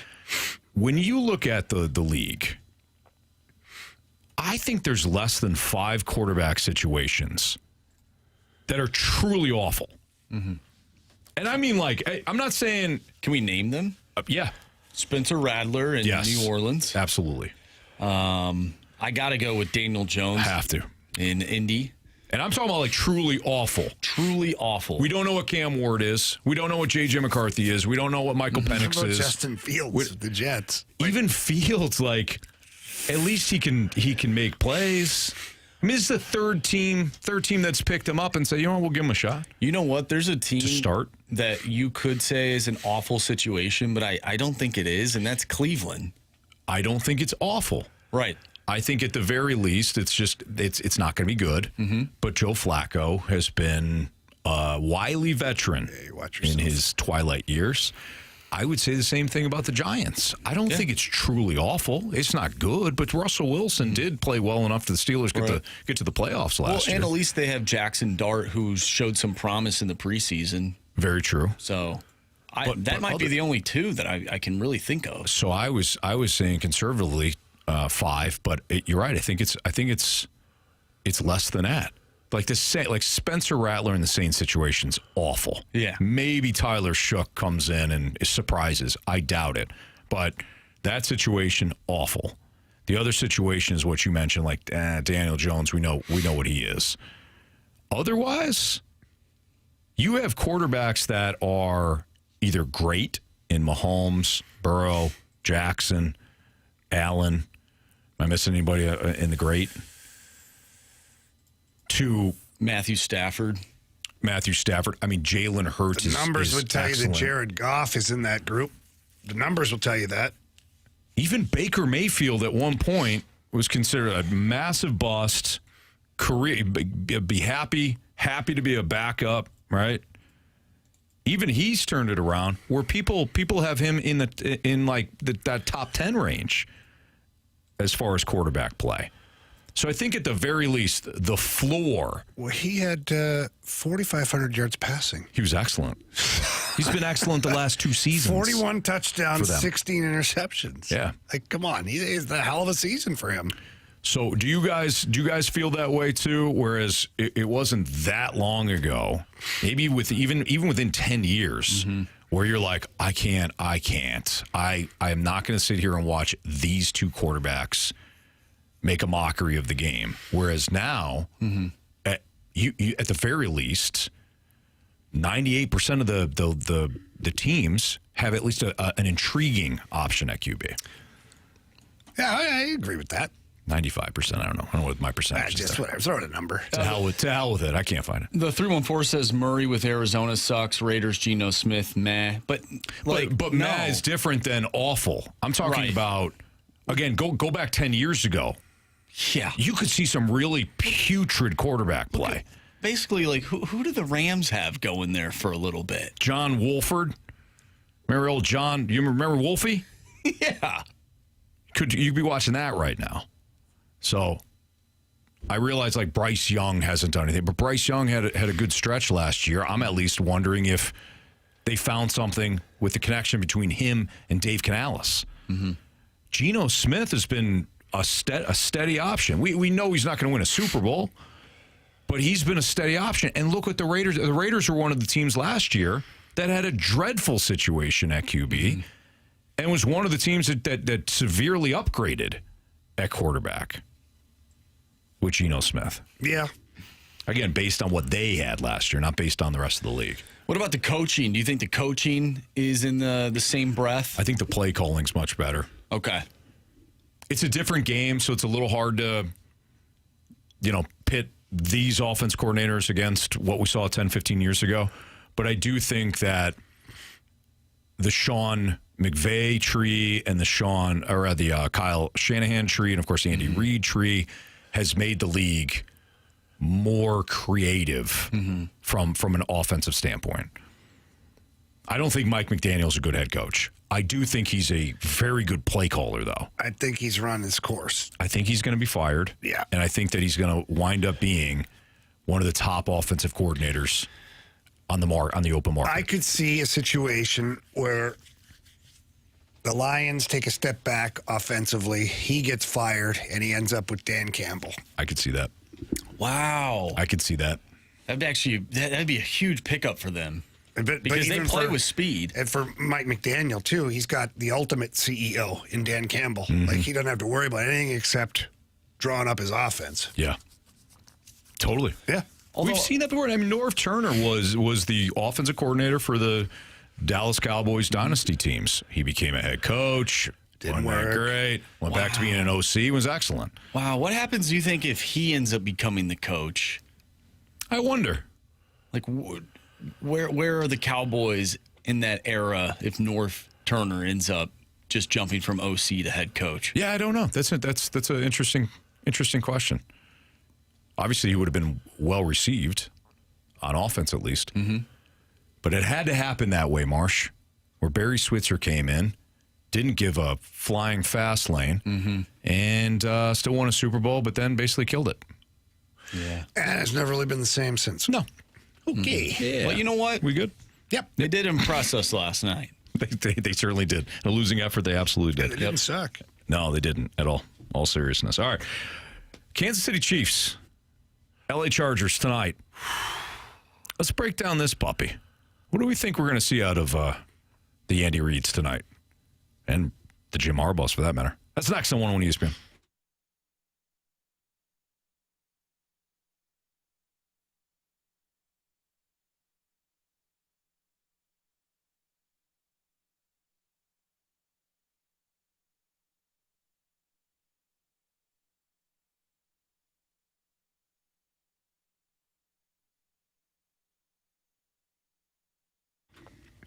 Well, if you're stressed out right now because you're thinking about selling your home, but you aren't really sure where the market's headed, what the price range is for your home, take all that worry off your plate. Call my friend, trusted realtor, Gloria Liu, with your home sold guaranteed realty. So let's focus on guaranteed, okay? Because Gloria guarantees to sell your home for 100% of market value, or she will pay you the difference, and that's guaranteed right there. Why is Gloria so confident that she can sell your home? Well, lots of reasons. She's been in the business for over 20 years, understands the landscape here in the St. Louis area, knows how to price homes accordingly, all of those things. But she also has 24,000 buyers in waiting. Now, not all of them will fall into the category of what your home is priced at, but there's a lot that will, which means start packing because your home could already be sold. And all you got to do is pick up the phone, call Gloria Lou, tell her Jamie Rivers sent you in. Her number's 314-325-6888. Again, that's 314-325-6888. Or you can always visit GloriaHasTheBuyers.com. Again, that's GloriaHasTheBuyers.com. As always, Gloria and the seller must agree upon the sales price as well as the possession date.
It's Fastline on 101 ESPN with Andrew Marsh and Jamie Rivers of Anthony Stalter. The Chiefs and Chargers play tonight. And we talked about this a little bit earlier. What was the segment we did? I think it was storylines, or maybe it was the entrance survey that we did. No, it was... they're all true or poo. Which team most intrigues you heading into week 1 and why? And I said the Chiefs right before we teased the next segment. I think the Chiefs are kind of fascinating. In some respects, we know exactly what, who they are. But in other respects, I feel like people are just, they're over them. They're over the dynasty. They want to see the fresh blood come in, and they all cheered when the Eagles took them behind the woodshed in the Super Bowl. But let's be real here. The Patrick Mahomes, Andy Reid, the combo is alive and well. They added some more weapons offensively. I know that Kelsey looked broken down last year, but I would assume this is his last year, so you think you're going to get the best out of him. If Isaiah Pacheco is healthy, that changes things. I think this could be a bit of a middle finger to the league season for the Chiefs. Like, you're writing us off, huh? Think we're dead? Yeah. Watch this. I agree with everything you said. But I mean, you're not wrong. But the old Stalter and Rivers, you're not wrong, but. You're not wrong, but, which basically means I totally disagree with you. Yeah. No, I don't disagree with you on this. I do think there are question marks with this team that have not been there in a while. You know, obviously you've got the Rashee Rice suspension. So the question mark is, you know, how much does that affect their offensive output? How much does that affect Patrick Mahomes? Travis Kelsey. Does he look more like we think he will look, or is he the same or lesser version than last year? If that's the case, well, that's going to hurt too. So all of a sudden, Patrick Mahomes is going to find himself truly in a Tom Brady situation back with the Patriots, where Tom Brady had to whittle away with all the little pieces that were surrounding him because he didn't have the Randy Moss. He didn't have the stars. Right. So I'm anxious to see what that looks like. And this Chiefs team has played a lot of football in the last 3-4 years. Very true. A lot. So what's the wear and tear on some of these guys? Good point. How does the injury bug come into play? Or does it? Who knows, right? So I think concerns about this team are legitimate. Now, the two things that you know to be true. Andy Reid is one of, if not the best head coach in the NFL. Patrick Mahomes is probably the best quarterback in the NFL. Right.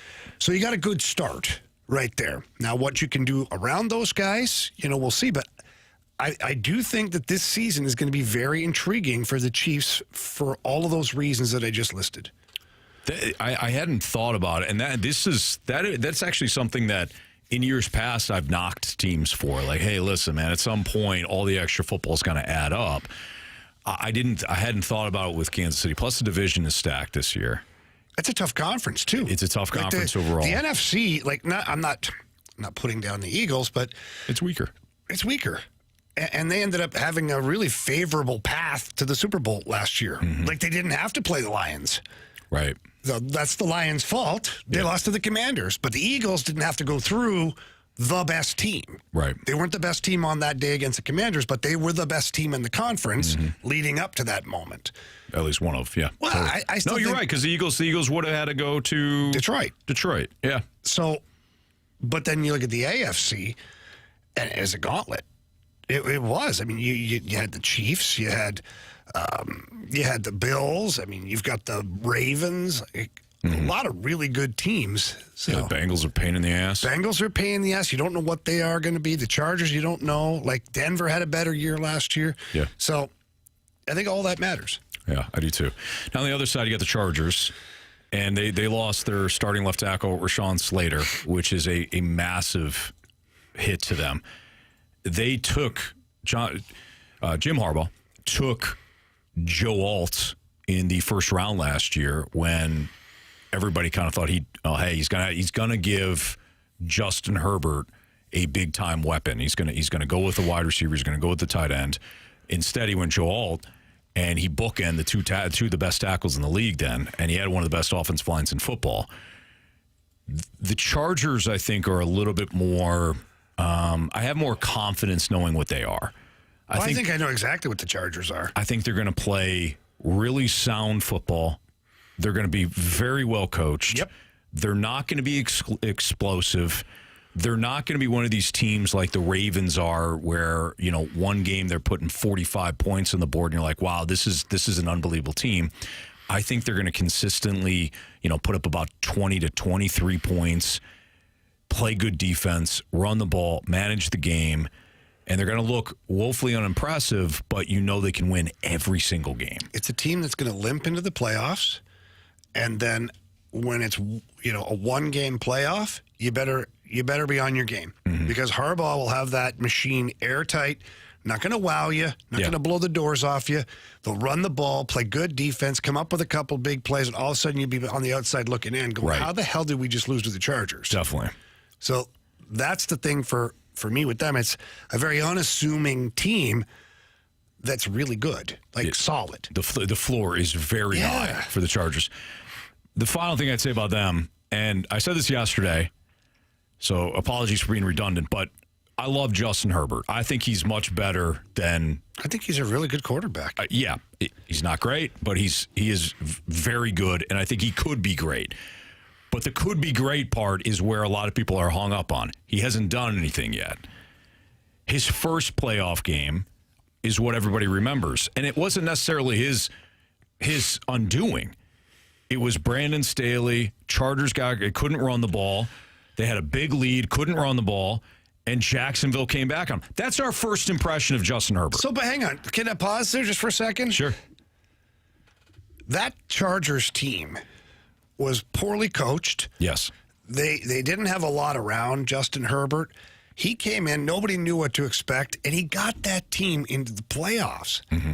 So we can't just sit here and disrespect what he's been able to do. Yeah. Like when people say, well, he's okay. Like, he got a team that wasn't supposed to be a playoff team into the playoffs as a young quarterback. That's a good point. With a coach I'm not sure he was trying to win games. So great. Yeah, great call on that. But of course, last year he throws about 12 interceptions in the loss to Houston. So that's not great. Our memories of Justin Herbert are one of the biggest playoff collapses in NFL history, and 19 picks. But I'm not going to blame the collapse on him. No, I'm not either. But the picks, I'm just saying the thought process here is like, well, why do you like Justin Herbert so much? Yeah. At some point, there's a lot to like there. If you are going to play really close games, you better have outstanding quarterback play in the clutch. One of the biggest reasons the Patriots won all those games, of course, is Tom Brady. Bill Belichick going to shorten games, going to play not necessarily conservative, but they're not going to wow anybody. But in the fourth quarter, everything's on the line. Brady's going to win. Yeah. And Herbert, not that he's got to get to Brady's level, because I don't know who will, outside of maybe Mahomes, but Herbert is going to have to win those clutch moments. And I think at times earlier in his career he did, but now let's see if he can do it under Harbaugh. Very interesting game tonight in Brazil. We've got it for you, in fact. The pregame's at 6:30. Kickoff is at 7. Chargers-Chiefs should be another good one tonight following last night's win for the Eagles over the Cowboys. It's Fastlane on 101 ESPN. We've got Beat the Streak and Bet the Board next.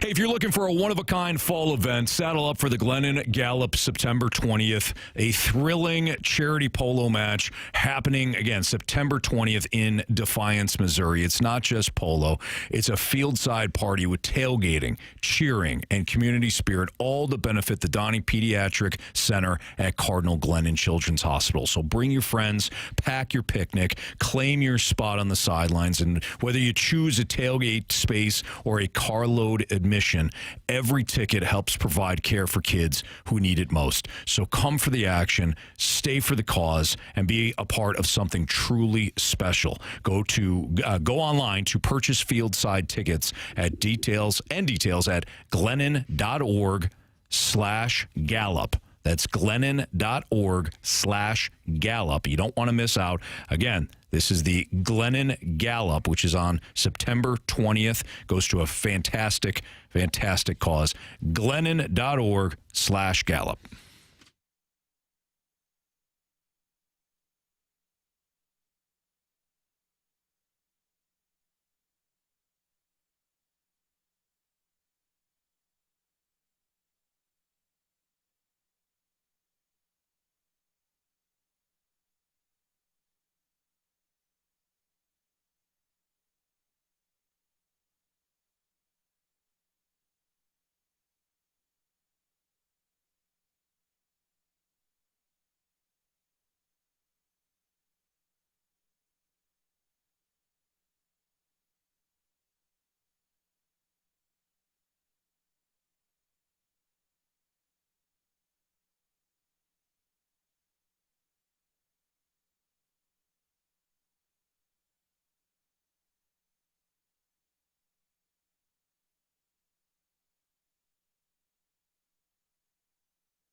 ESPN Sports Center. I'm Andrew Marsh. It's time for a Sports Center update brought to you by Saliga Heating and Cooling. The Cardinals take on the San Francisco Giants tonight. Michael McGreevy on the mound. First pitch is at 7:15. No Wilson Contreras in the lineup. He will be serving his suspension, which is now reduced from 6 games to 4 games following an appeal, and he will begin serving that tonight. Of course, that will go up to September 8th.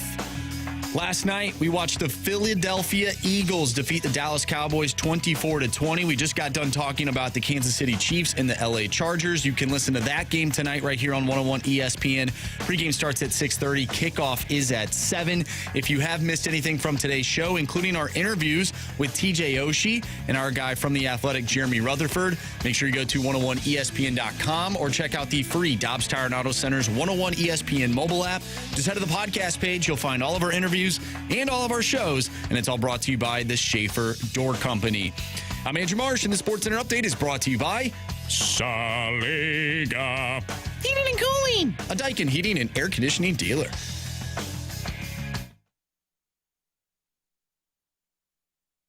I want to hit baseballs. All of my successes depend on me. You're ready to hit. The hits just keep on coming. And his first big league hit is a bullet up the middle. It's Fastlane on 101 ESPN. Time to play Beat the Streak. Andrew Marsh, Jamie Rivers, Anthony Stalter, and Caleb's back. What's up, Caleb? How's it going, guys? I'm doing great. Man, you're rolling, Caleb. I like it. I'm feeling good. You know, you might want to just put me on the payroll as much as I'm here. Whoa, we have a hard time. Yeah, you know what? That's going to be it's going to be tough. Yeah, but nonetheless, Caleb, we are impressed. Cuts, all those there's a And we got to pay Anthony. Means nobody else gets any money. Whoa! It's not true. I'll send my resume to Tommy the Boss. He can sort it out. Oh, there you go. Absolutely. All right, Marsh. What are the latest standings? All right, Caleb has a streak of 4. Anthony have a streak of 3. I have a streak of 1, and Carey and Jamie are back to 0. Yeah, we are. Thanks for that. Okay. Caleb, what do you got? We're going Dominic Smith tonight. Okay, old D. Smith, cleanup hitter for the Giants. Give me Elliot Ramos, leadoff hitter for the Giants. Give me Nolan Gorman tonight. Okay, Marsh took Gorman. Jamie? Give me the Newt. The Newt for Jamie. And checking text messages here for our guy Carey, because I know he did this before he left for the Duke Illinois game. He's got Herrera. Right? Yep. Verified? Yep. All right. So Caleb took Dominic Smith. I took Elliot Ramos. Marsh took Nolan Gorman. Jamie took the Newt. And Carey selected Ivan Herrera. Caleb, have a great weekend. Hopefully we'll be back on Monday, man. Sounds good, fellas. Have a great weekend. Hope to see you Monday. All right, thank you. Caleb. Take care. Bye. See ya. From Beat the Streak to Bet the Board.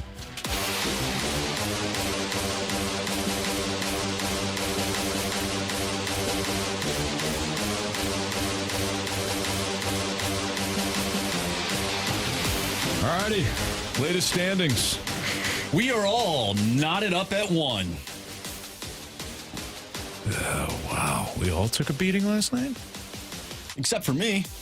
Oh, you hadn't been on the board yet. Hadn't been on the board yet. Got it. So we're all in one. So that means the standings from last month apply. Yes. Okay. All right. Give me the Red Sox on the money line. Visiting the Arizona Diamondbacks, -136. I said that there were 2 criminal lines in college football. One being my CMU Chippewas, who were completely disrespected. If you have any faith at all, you'll bet on them. By odds makers, getting 21.5 at Pitt. But the more egregious one was CD's Illini, who are only 2.5-point favorites at Duke. Come on with it. Give me the Fighting Illini -2.5 at Duke tomorrow. I like that play. Thank you, sir. Appreciate you. Carey has the Cardinals money line tonight. That's good. It's good. It's a good one. Yeah. Stay hot, Carey. They'll win 9-2. I am going to go with Jamar Chase, 80-plus receiving yards at -140. Wow. Okay. And... No. You're not doing it. Arizona. First weekend, he's all fired up. Well, he did this the one time last football season, and it worked out. So let's see.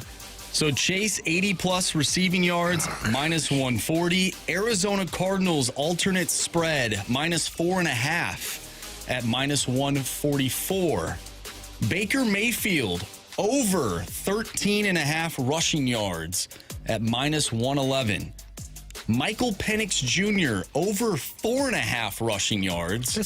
That's it at minus 121. Holy smokes. Bo Nix, 2+ passing touchdowns. Oh, boy. At minus 136. And Josh Allen, Sunday Night Football, over 6.5 rush attempts at minus 122. Wow. Okay.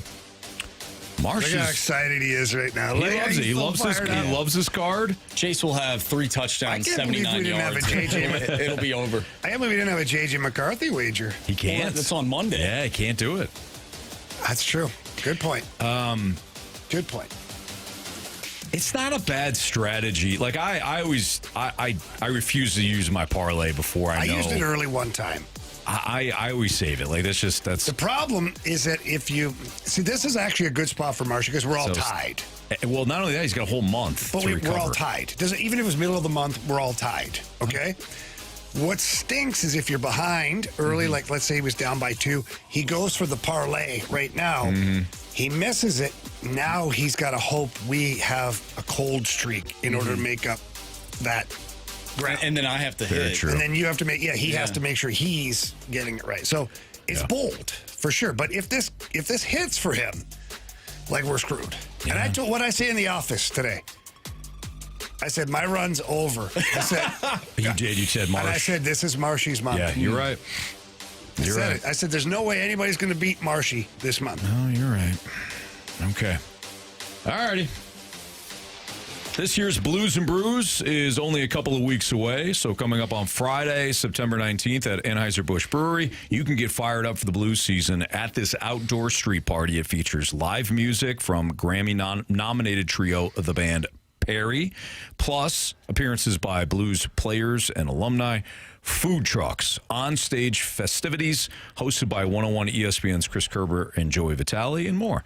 Tickets are on sale now for Blues and Brews, presented by Bud Light, 101 ESPN, 92.3 WIL, that's our sister station, and Scott Lee Heating Company. You can find all the details at 101ESPN.com. And earlier today, you could register for tickets for TMA and the return of the Lemmings Open. It's Friday, October 3rd at Oak Valley Golf Course and Resort. It's brought to you by Michelob Ultra. You can get a foursome together. You can join Tim, Martin, Doug, and Jackson for a day out on the course that includes breakfast from Donut Drive-In, lunch from Lion's Choice, an after party with food from Small Sliders, and all your Michelob Ultra beer and seltzers. Registration opened this morning at 8 a.m. with a portion of the proceeds benefiting Birdies for Bipolar. Find all the Lemmings Open info now at 101ESPN.com. Well, we've reached the end of the show and the end of the week.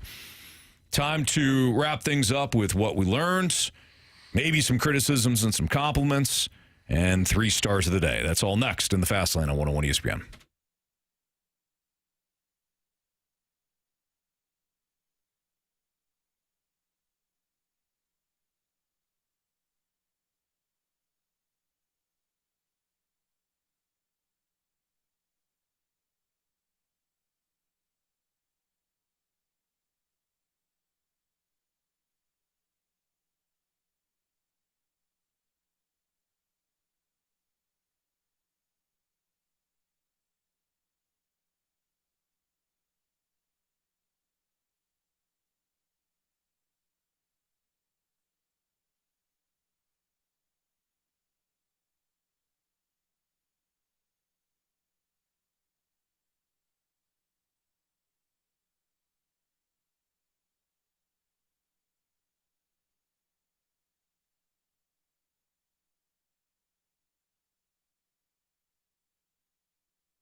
Circus Sports coming here to Missouri very soon in the month of December. But until then, you can still download your Circus Sports Illinois app.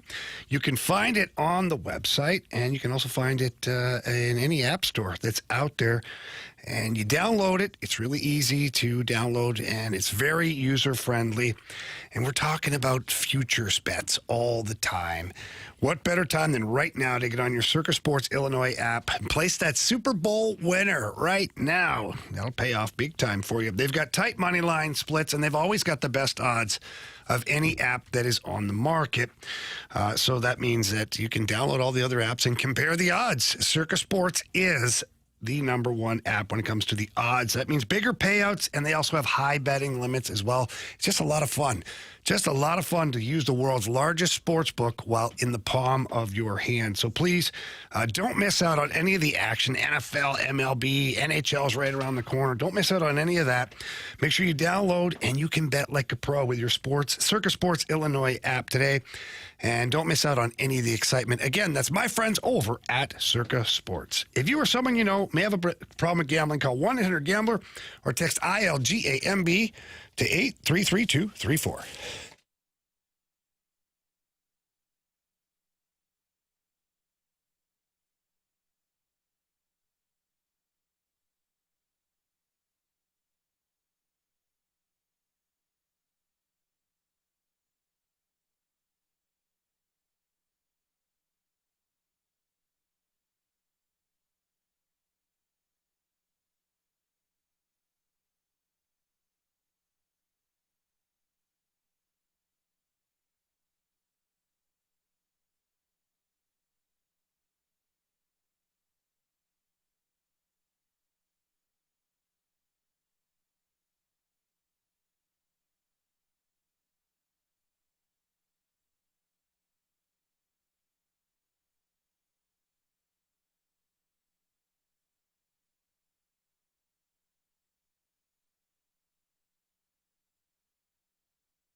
If you missed anything from today's show, you can always download the podcast available at 101ESPN.com or via the Dobbs Tire and Auto Center's 101 ESPN mobile app. All the podcast information brought to you by Schaefer Door Company.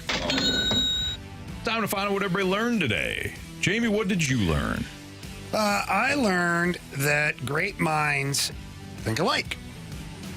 What I mean by that is you and I used to play the same games as children, using our brains and athletic ability and driving our parents crazy. Yeah. All of that stuff. So no doubt. Yeah, I learned that although we're very much alike now as adults, we were very much alike as children. Well said, Jamie. Absolutely. I'll piggyback off that then. What I learned was I appreciate not only my parents, but your parents as well, Jamie, for allowing us to bang a ball repeatedly, either off the side of the house or the roof, and have them not come out and say, hey, knock it off. And look at us. We did it. We're good. Yeah. Both baseball players. Yeah, absolutely. Marsh, what'd you learn today? I learned that you should never jinx the Gauntlet. Yeah. You can't do it. No. The wheel knows. Just the Gauntlet in general knows. You can't do it. You're right. Can I give another thing that I learned today? You learned a lot. Go ahead. If the options are, third base, first base, shortstop, or all of the outfield, just take all the outfield. But you didn't even ask for the options. I didn't. So, did you learn that maybe you should ask for the options if you have no idea? No, just say outfield. Apparently, the guy doesn't even have to play left field. He just had to be in the outfield. But you didn't know that until you heard the answer. I didn't know. Just saying. I screwed up. You did. You cost us a victory. It's okay. It cost us a victory, and I had to spend some time in the penalty box, which is not fun. Any Hoosers. Marsh, what do you got for criticisms and compliments? All right, from the 314, great show today. You guys always make my day better. Thank you. Biscuit says, good show, folks. I can feel the Blues season on its way. Oh, yeah, baby. Let's go. 314 says, great show as usual, guys. Have a great night. Thank you. And thank you to TJ Oshie for joining us today, man. Oshie was awesome. And you can listen to the podcast if you missed it. Yeah, it's a great interview. Talked about a lot of different things. He was very gracious with his time. We went over, 10 minutes, and he gave really in-depth answers. He was great. Speaking of that, the Banana Man says, sadly, I did not get to listen to the TJ Oshie interview, and he was my guy back in the day. I even have his jersey, too. I know you guys mostly knocked it out of the ballpark with that interview. Better than the Cardinals ever could. Oh, wow, there's a shot there. Wow. Straight shot there. I'm definitely going back on the podcast to catch that interview. Y'all have a great and safe weekend. Much love to all 3 heart emojis with sparkles in them. Wow. Sweet. Holy smokes. Hey, I just saw this. Our girl, Victoria, it's her birthday today. Oh, well, happy birthday, of course. Happy birthday to Victoria from the Snake Pit. I hope you have a wonderful evening. Yeah. And if you're into having a cocktail, please enjoy a cocktail. Yes. Otherwise, just enjoy friends and family. Yeah, either way. Yep. You can enjoy both. Enjoy everything. Yeah. It's your birthday. Go Shorty.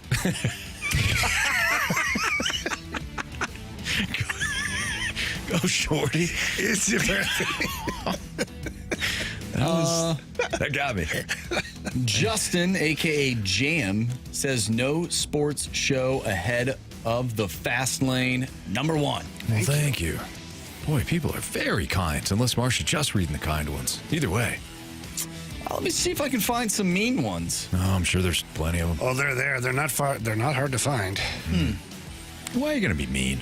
Me? Nah, people. I don't know. They're just hurt, and they want to hurt us. Yeah, it's true.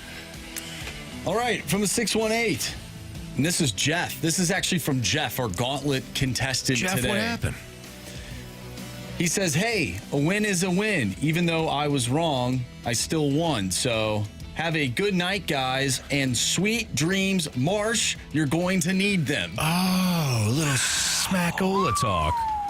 Our guy Jeff. He's not done. Wow. Look at that guy go. Man, I have a whole weekend to prepare. Yeah, you better learn everything. Yeah. 314 says, you guys suck. Thank you. Biscuit says, that's nice. Marsh, you're an idiot. Nobody pronounces the L in folks. I guess I said folks. Well, folk singers. Yeah. Folks. Folk singers. Justin, folk you. There's a couple words that I say differently, and maybe it's because of my upbringing. Anthony has a couple he says differently. Yeah, I change a couple of words too. Tupperware. Yeah, I say Tupperware. Tupperware. Yeah, Kind of like Tommy Tuberville. Like those are peas. Yeah, those are peas. Scheme. I say scheme. Scheme. I've noticed that one. Scheme. Quick question for you, and I often wondered this. Like, SH, what does that sound make? Oh, S-H? Yeah, SH. Yeah, right? but SCH is. But you have schedule. So people will say schedule, Yeah, right? The British folk. Yeah. So or folk. Do they say? Do they say? Oh, I got to go to shul. Like, how do you determine which one you're going to hard see and not? That's a good point. Well, it's kind of like I don't think they even say school. They probably say something else. But I'm just saying, Marshy. Well, here's the other thing too. All right, so if you're going to use like laundry, detergent or laundry starts with an S. Soap? No. Maybe you want to make your clothes feel starch. Softener, right? Oh, soften. Soften. Yeah. Or often. Yeah. Often? Soften? Soften. Not very often. Right? Often. Soft. You better soften your approach. Yeah, you wouldn't say soften, right? You'd say you better soften your approach. Oh, the T's silent. Well, how often do I do that? It's no wonder English is the most complicated language in the world. No kidding. It really is. We got to simplify there, our and game there. a little bit. Where, where. Anthony, you got an email one time of a gentleman who spelled there wrong. In an email. Criticizing us for not having our facts or straight. being accurate. Yeah. Correct. I do believe that's called irony. Ironing? No, irony. Oh, yeah. That one, too. Yeah. The 314 says, Marsh, you also say didn't weird. Didn't? I didn't know that. Not. I didn't not do that. You know what? I'll take this information. I'll come back Monday, and I'll probably forget this conversation and say the words where you want to. I'll do whatever I want. Right. I got a do what I want and get away with it badge. Yes, you do. You know what that's from? No. Transformers. Really? Yeah. Which one? The first one. Okay. You ready for the 3 stars of the day? Yes. It's time for the Fast Lane's 3 stars of the day. Presented by Circus Sports Illinois. Sports betting the way it should be. 3rd star of the day goes out to dolphins, who are indeed mammals and not fish. Yes. Yeah, good call. Yeah. We knew that, but we didn't say it. 2nd star of the day goes out to Pitt State. Yeah. Thank you. The Gorillas, baby. I don't know what you're going to do there. Thought I had you there for a second. Yeah, well, you did. I had you saw there me for a leaning. second. Yeah. And our 1st star of the day, of course, goes out to TJ Oshie. Yes. The Oshie, of course. Special star, if I may, for Wictolia again for her birthday. So happy birthday. All righty. Don't forget, we got Chiefs and Chargers pregame coming up in 5 minutes. If you're out driving around and you're like, hey, where's this NFL game from Brazil? We got it for you. Kickoff at 7 o'clock. Chiefs, Chargers. First weekend in the NFL. Second full weekend in college football. Mizzou, Kansas, Illinois, Duke. Got all the NFL action on Sunday. I'm really looking forward to the first full weekend in football. CFL action tonight and tomorrow. Can't miss. Got to check out those Ottawa Redblacks. I think they're on the road this weekend. I think so. Maybe Calgary or Saskatchewan. Wow, those are big games. Toronto. Or Montreal. Yes. Did I cover them all? I think that's it. Ottawa, But you got Vancouver. No, there's BC Lions. BC Lions. That's right. I apologize to the BC Lions. Everyone have a great weekend. We will see you.